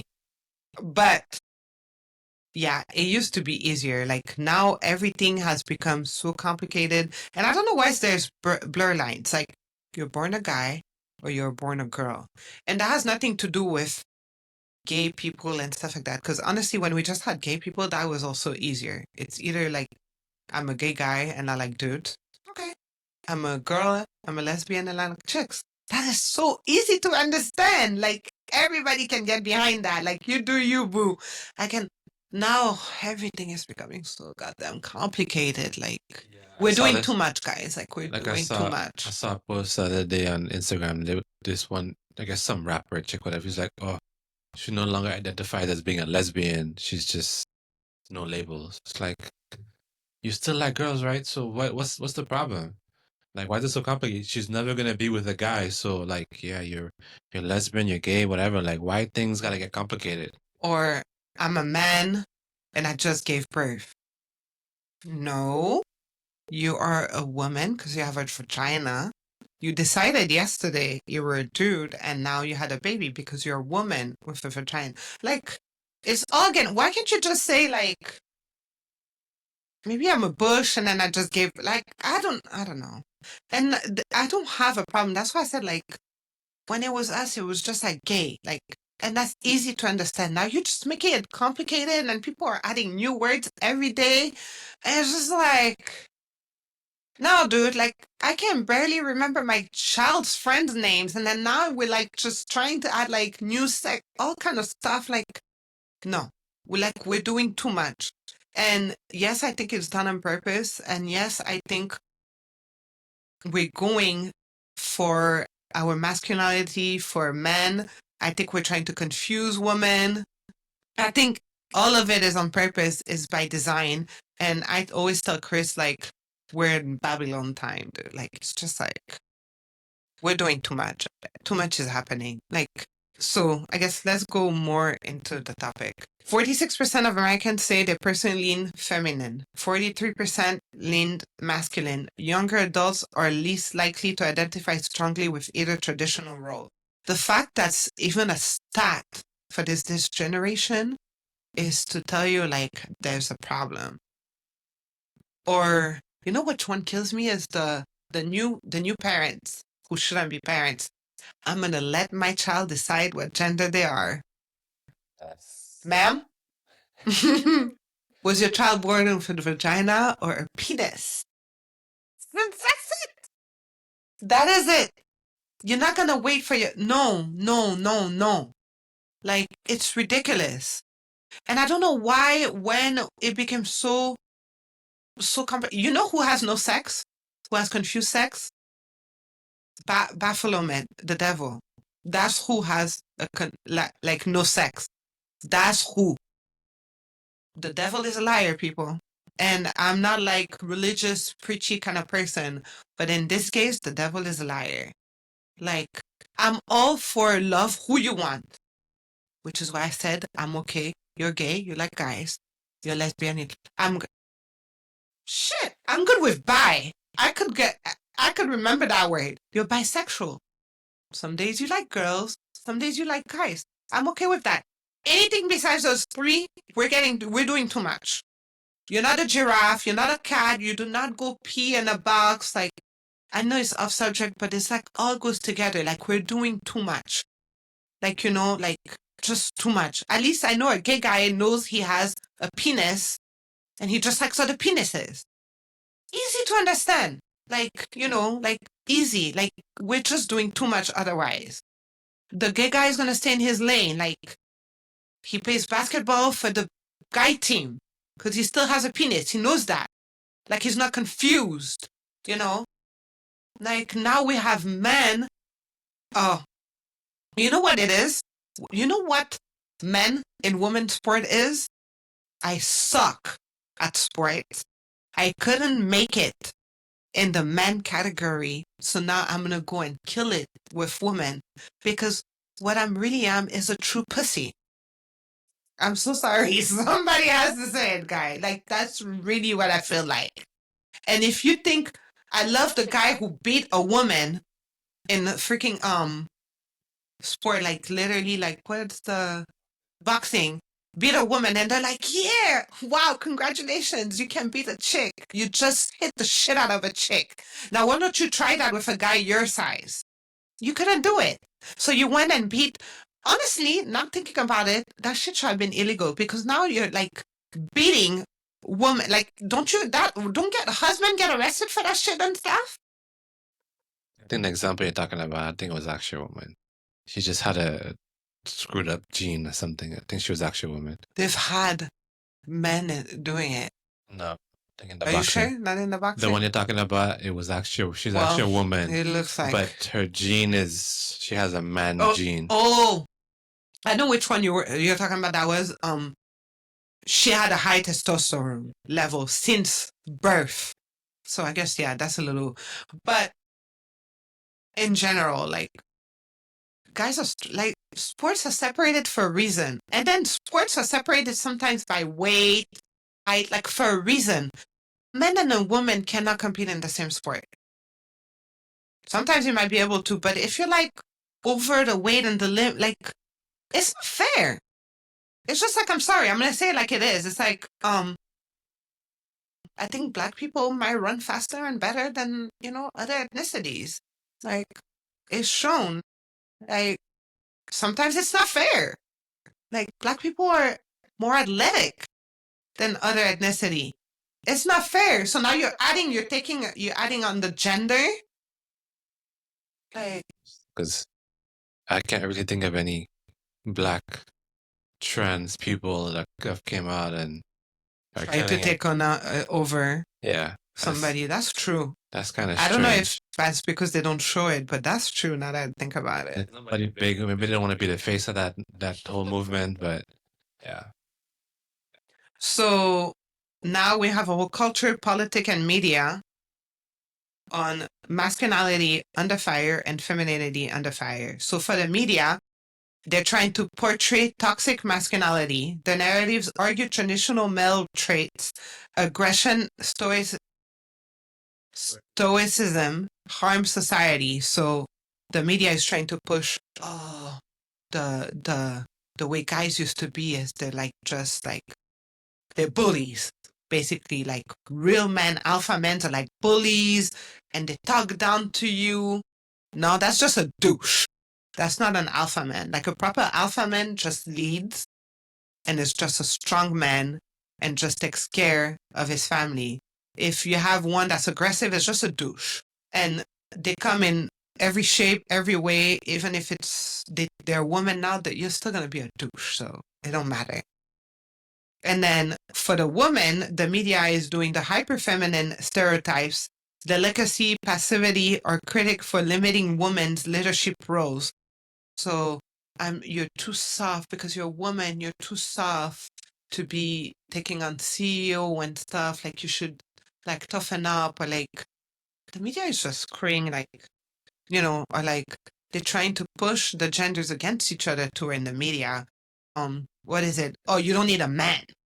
You can be a strong woman by yourself. You don't need a man. So now girls are like either not getting married at all, or like getting married later, or they're making more money than the guy, which I don't think there's a problem with making more money. Soften it up a little, not to make the dude feel like shit. Like it shouldn't be something you shove up in his face. Like it should be something that's celebrated together. Like, like it's for the household, like when you get together, and then, like, I don't know, like I think you can still be a boss babe and still keep your feminine side. You don't have to kill it. You don't have to be like this single buzz babe and then die with 40 cats by yourself in a house. Yeah, that's another, I guess, demasculization thing right there too. That so much more women are doing better than guys as well. We had in one of our shows the stats, remember, that more women are buying homes on their own before guys. So that's another thing that's becoming a problem to some degree. And we all guys are sensitive about stuff like that. So it makes things very complicated. So it makes things very complicated. So in politics, how is that separated? Republican men are 60% more likely to identify as highly masculine, reacting against perceived devaluation of manliness. So I guess there is, the stereotype that if you're like more manly, you must be Republican, and if you're more soft, I don't think that's a nice word. Sissy, soft. But if you're more feminine, or too feminine, I guess I should say, then you're Democrat. I think it's a yes and a no, but you can't generalize. This is really what I've seen, and maybe this is more what it is. You tend to be more emotional, in your feelings, and sensitive is really what it is. On the other side is what I see. Not necessarily soft, but you tend to be more emotional and sensitive, and well, that's why I said you touch more on your feminine side. I'm gonna say it that way. That don't sound good either. I guess, but that's what it would be. But it is though, because they tend to be more into the women's side of things and supporting the woman, and like the man wants to be the man, bro. Like I'm the top, Whereas I guess the other side see it as more like they go whichever way, they go with the flow. They're more flowy, whether it's man, woman, top, bottom, whoever. Like the woman could talk down to you, whatever. Like you don't really. It's like, just go with however. Whereas the man is like, it's my house. I set the rules. I'm the boss. Make more money than me. I don't give a fuck. I'm still the boss. I still run the house, and that's how it should be. So we're clear. I'm very confused, guys, but we're gonna let Chris have this one on this podcast. Yes, honey, you're the boss. This is your house. We get the point, babe. We get the point. We get the point. We get the point. We get it. We get it. And for the women, its feminist movements push back against woke critics, arguing that some messaging demonizes traditional womanhood. So I think on one side of politics, they make it seem like if you tend to your husband, you care for the home, and your life goal is taking care of your house and your children, you're completely an idiot and a loser, and you let the man tell you about yourself.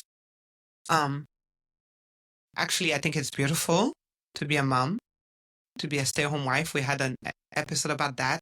It wouldn't be for me because I like to work. But if your household can afford it, I think moms belong at home. You're raising humans. Like, that's like the biggest job ever. Maybe if we had more stay-at-home moms, we wouldn't be in this situation right now. That's all I gotta say. Maybe we'll be doing better. Like, like maybe kids wouldn't be catching all kind of crap outside. I don't know. Like if parents were maybe more involved, I don't know where we went wrong. But there's nothing, and the media tries to make it seem like so wrong for a woman to want to stay home and taking care of her children and taking care of her husband. There's absolutely nothing wrong with that. And I actually like to do both. Like, I enjoy taking care of my home. I enjoy taking care of my boys. Like, yeah, there are days I don't want to cook. Like, everybody has those days, But for the most part, I enjoy cooking a good meal like that. I enjoy, the boys are going to enjoy. Like, my son had my food today because he's been cutting. So he hasn't really been eating my food. He's been eating this like dry, sad food.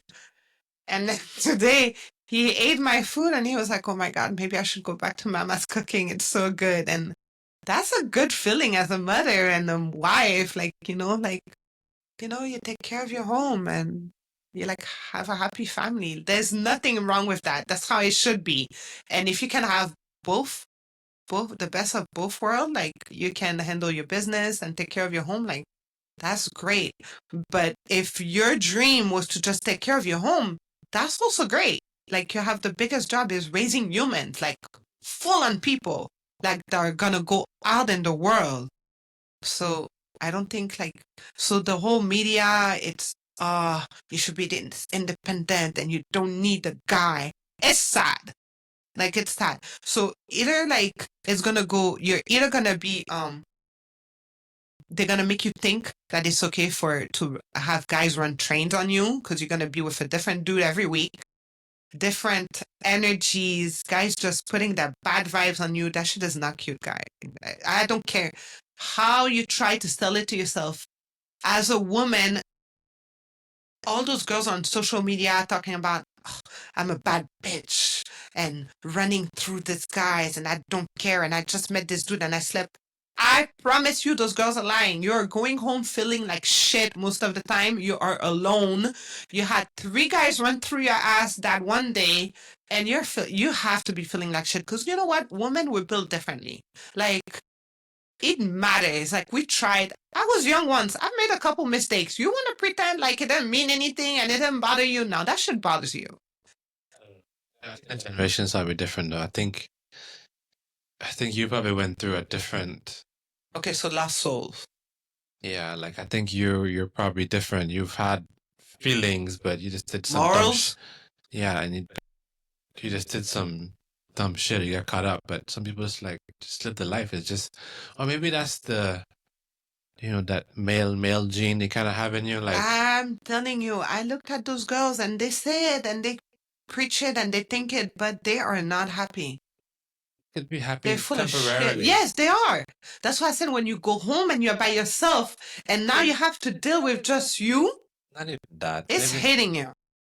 no, if it really hit you, you wouldn't go back then tomorrow and do it again. Of course you would. You don't understand psychology of people are women. You going because it's like a drug. You're feeling good in that moment. That's the one problem. It's the problem with sex addicts. They're doing it because when it's a trauma and then you're feeling good in that moment. And that's why you keep needing to have it because you need that high. It's just like drugs. You need that high to feel good. So you can't be by yourself, but you don't want to be tied down because it's not cool. Like, it's not like woke enough. So you're just like on this down road. And then one day you're 50, you're by yourself, your numbers are way too high, and you have nobody to grow old with. It's funny because I watched this thing today with that black guy who interviews people like all over in the streets. He saw this one chick, I don't know, she looked like she's still pregnant, but she has one kid with some guy. He said, "Oh, you guys not together?" She's like, "No." He's like, "Why not?" "Oh, we're just friends. I don't want to be tied down yet." She's like 25. They're not dating. She's just baby daddy. She said, "Oh, I'm still young. Like, what do you, I don't want to be tied down yet," and everything. But it's like, you're 25, you have a kid. It's like, really, like, what, like, where's this going? Like you want to be single for another couple years and then what? But that kind of makes sense. She's still young. If you're not really into like the pregnancy happened, it is what it is. You guys are taking care of it. Yes, but it doesn't sound like she still even wants to really even work on a relationship with him or anyone. That's her best friend, apparently, too. Just like it's your best friend. You don't want to hook up together, want to be together. The kid still gets taken care of, but you still don't want to get tied down yet. It's like, I don't know, like, again, it goes back to the whole parenting kid thing. It's like the kid needs parents together. You know, it's just a weird dynamic. And to me, it's like, all right, you don't want to be serious. You don't got to get married. But can y'all, like, I don't know, date? Like, I understand, like, you don't want to put a ring on it. That means it's, like, official. But, like, I don't know, just work on it. But it goes back to we had that in that episode. You shouldn't be together just because I have a kid. I'm not saying, but if it doesn't work, it doesn't work. You know? But I guess you're saying they're not even trying. Yeah, they're not But even you trying. you don't know that. Maybe they tried and it didn't work out. Seems like she's even looking is the moral of the story either. It's like, I don't know. I feel like it's kind of a lost generation. I don't know. Yeah, like the kid, it seems like the kid doesn't even matter to like her life. Like it's like, I don't know, don't matter. Like I'll just go with the flow. Like I have a kid, but it's like, all right, whatever. Yeah, once you have a kid, there's no flow. Like, I understand you don't want to be tied down because you're not into that person and you want to find your person, but I don't know about a flow. Like, the flow has to stop at some point. So I guess I get what you're saying. Okay, so in work and education, men without degrees face higher unemployment, contributing to right-wing backlash and calls to bring back masculine provider roles. I didn't know that a guy without a degree would have less ways of finding a job. That's crazy. Well, I guess it depends on. Yeah, I mean, it's always been a thing. I don't understand why you're confused about a degree thing. That a degree makes a difference. Well, I don't know. I feel like these days, like, There's jobs two without ways. Degrees There's a are hustler. easier to find. There's the hustler, and then there's competition, and then remember, there's the issue of the guy with a degree or without degree. So it's like, which one? Who am I picking? When you're looking at a paper, let's go with the whole degree. But it's a useless freaking degree, which most degrees these days are, because they don't really even use the stuff you learn in school. You're just showing that I have a degree to like get a leg up. But, you know, that's really all it is at the end of the day. But yeah, it's like, you know, it gets harder for the guys unless you're doing it into like the, what's not the physical world? What's the Trade? Trade, you know, trade sphere. But then again, even at the trade, you should still go to trade school. So I don't know how this works out as far as a degree. Well, I guess you get a certificate when you do trade school that you completed the trade. But then I guess too, what the thing says is, I guess again, the woman might have the degree, but you don't have a degree, so she might end up making more money because she has a better job than you are. So well, actually, that is the one for the feminine. Women excel in higher education but face pay gaps and glass ceiling, fueling debate over whether femininity or social bias holds them back.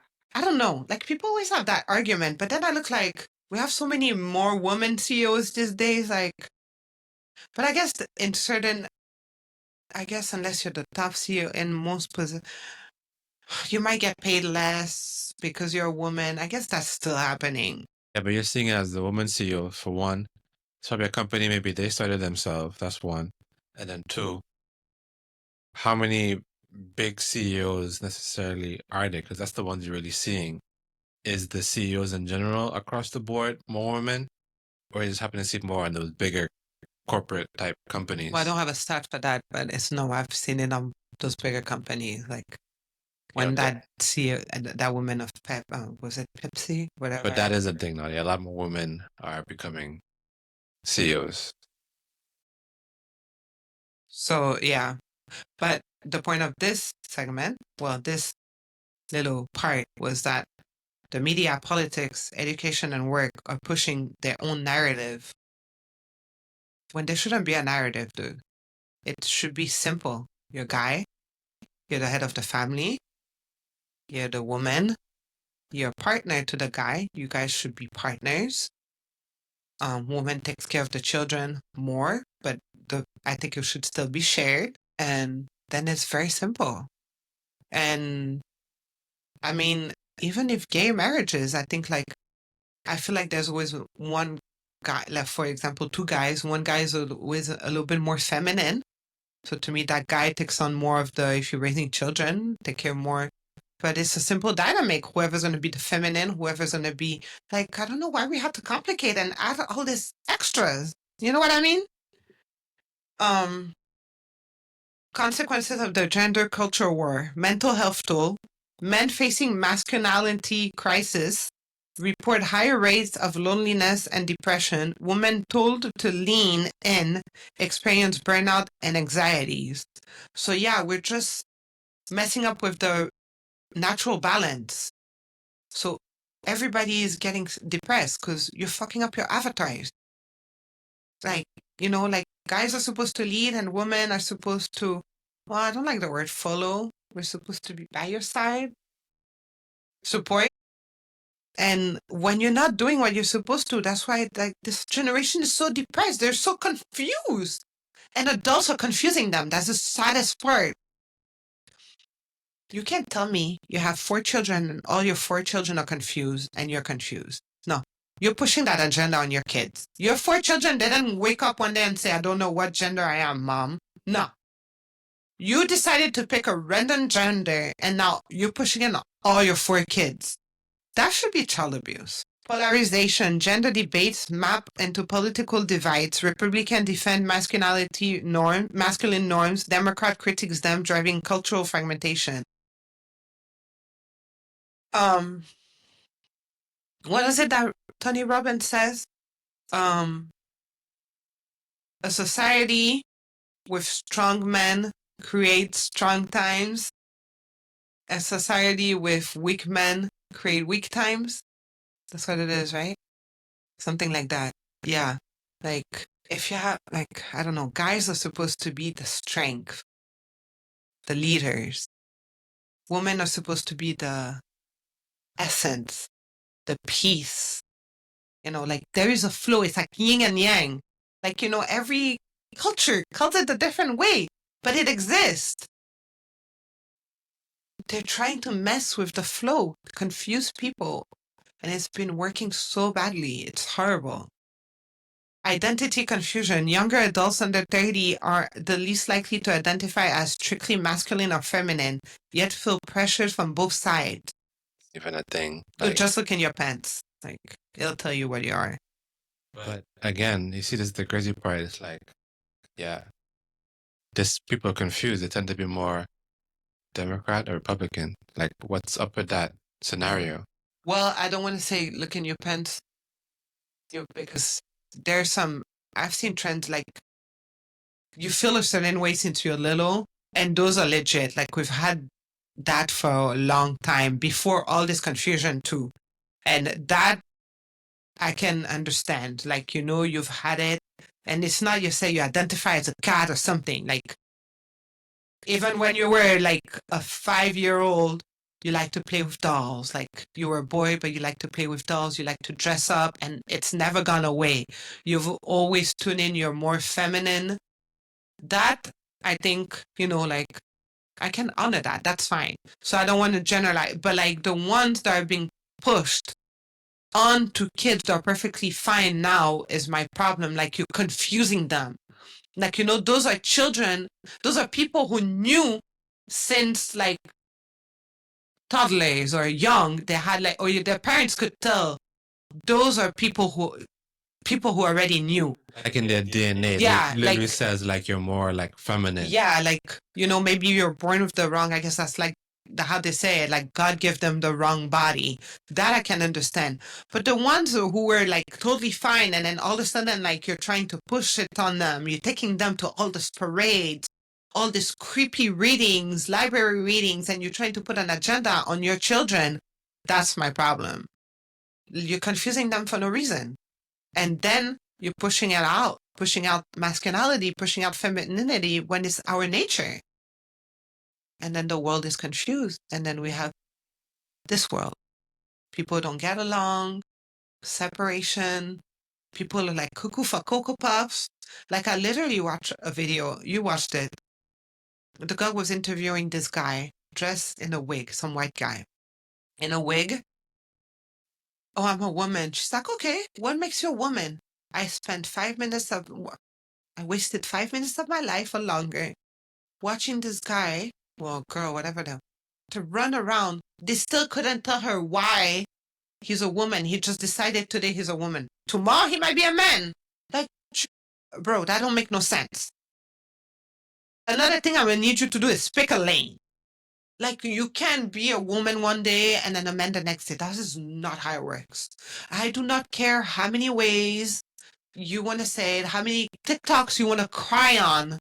That is not how it works. How you want to yell and turn red trying to tell us that is not how it works. At least if you could pick a lane and explain your stuff, I could live with that. But if I have to watch you for 8 minutes, you don't even know why you're a woman today and tomorrow you might be something else, like, nah, bro. No, no. Crazy.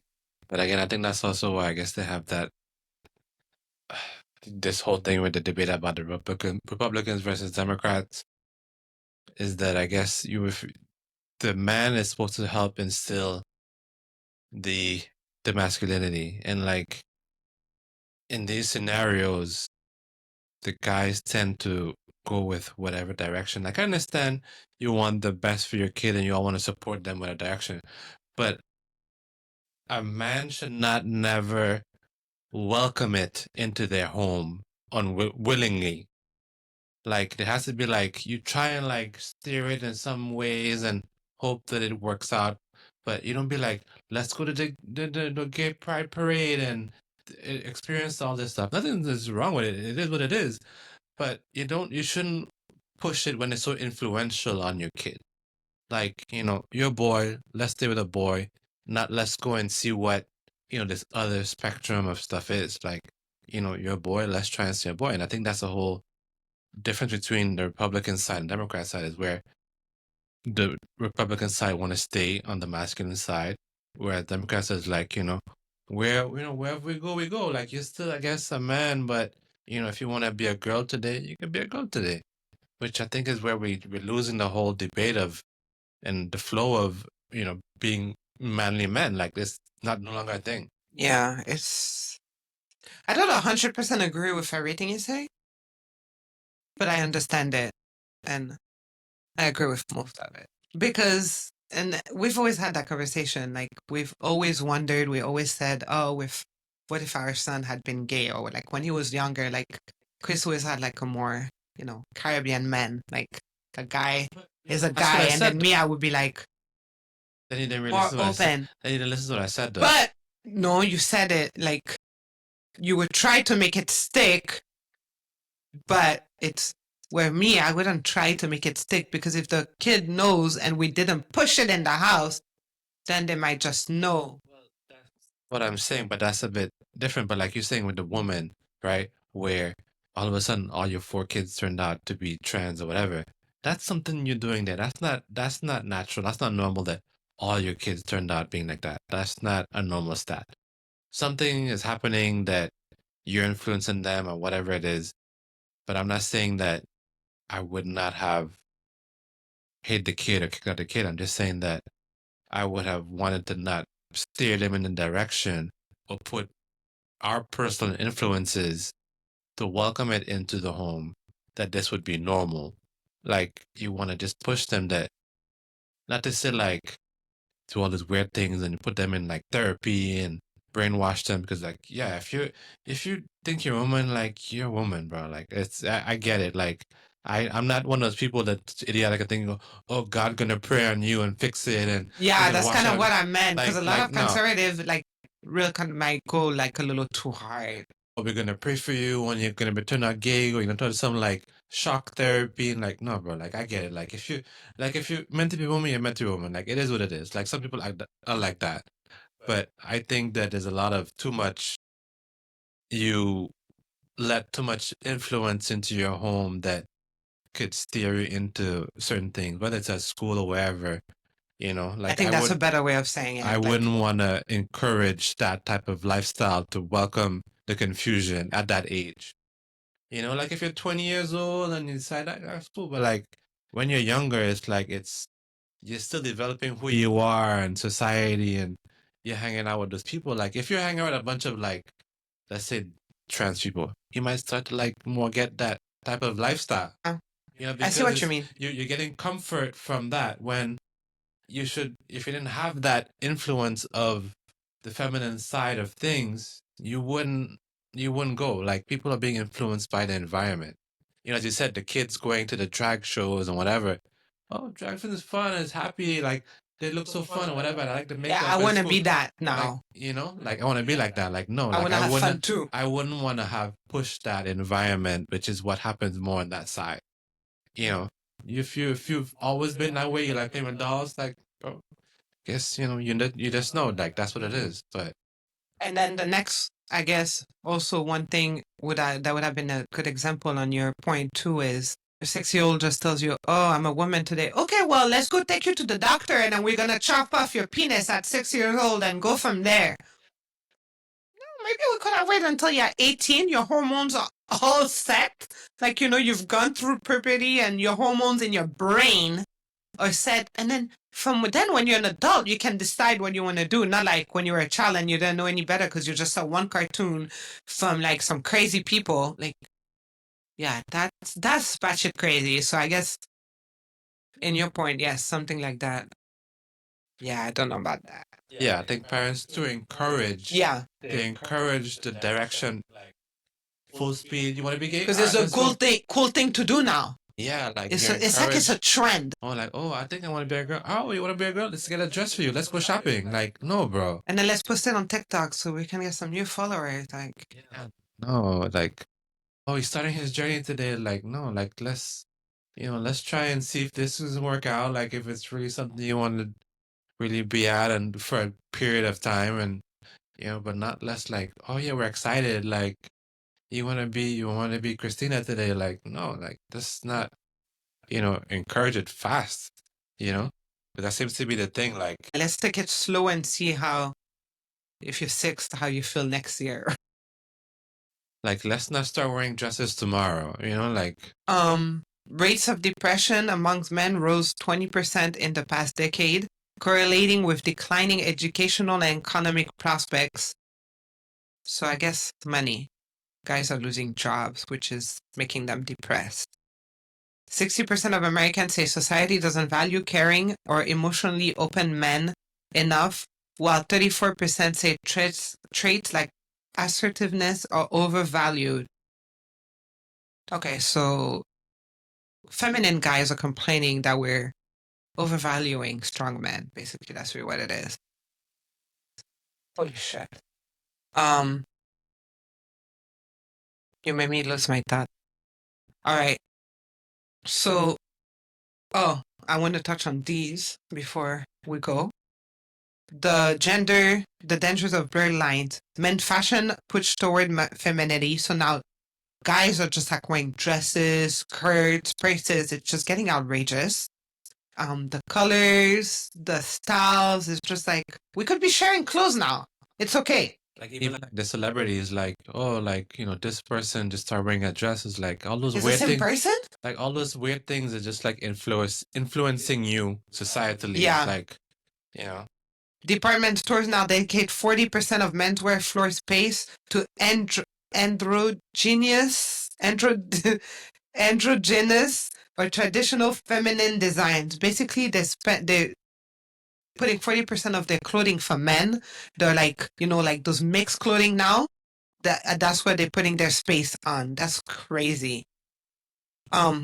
So now men feel pressure to adopt looks that conflict with their sense of self, leading to identity confusion, which is what they want, confuse men. Social ridicule or loss of confidence in traditional masculine presentation. We already touched on the men in women's sports. Policies allowing transgender women biologically male to compete in women athletics have expanded at collegiate and K-12 levels. Over 20 U.S. states have considered legislation either protecting or restricting participation, underscoring. Basically, they're allowing it in 20 states. So it's becoming unfair and it's just disrupting stuff. And then basically, like, it's just the whole gender role thing is just bad psychology. Is confusing children as if you don't have enough pressure being a teen or person in a world, and now you're adding more confusion to it. I forget one important problem with this whole thing. I mean, you're trans or whatever, you like men, you like women, but if the society keeps going in this direction of pushing being more trans and converting, like, who's going to reproduce? That's exactly my point. Like, if you're a trans, you're a guy changed to a woman. Like, a guy and a guy, well, biological man and the trans whatever, you can't reproduce. But that's what they want. They want to lab create zombies the way they want it, because that's what science is going to. Or the trans woman, the woman becomes the dude, and then what? You're still gonna dating a woman, so like y'all two can't produce together. Like, so that's gonna create less and less people. Communities that sharply challenge traditional masculinity without offered viable alternatives see rising men isolation. Single men household grew 20% in the last decade, often linked to lack of clear social role. Oh, and in what is it, in Japan or whatever, they have like all the people who are lonely and now it's a job to pay for companionship. Like, society everywhere is just going nuts. Like, we just need to go back to the basics, guys, and not to bring like the Bible or anything, but God created men and women and yin and yang, however you want to look at it, and that's just how it is supposed to be. Like, if we have a little in between, like gay guys, men, but like, we're not cats, like, like all the nonsense or all those pushing it on kids from a young age, that's unnecessary. Like, it's already hard finding yourself without you having to add on all this BS. Like, you're confusing children. And I really, truly believe that people need to realize that it's by design and you're falling for it. I think we just need to get back to basics and just back to how it used to be.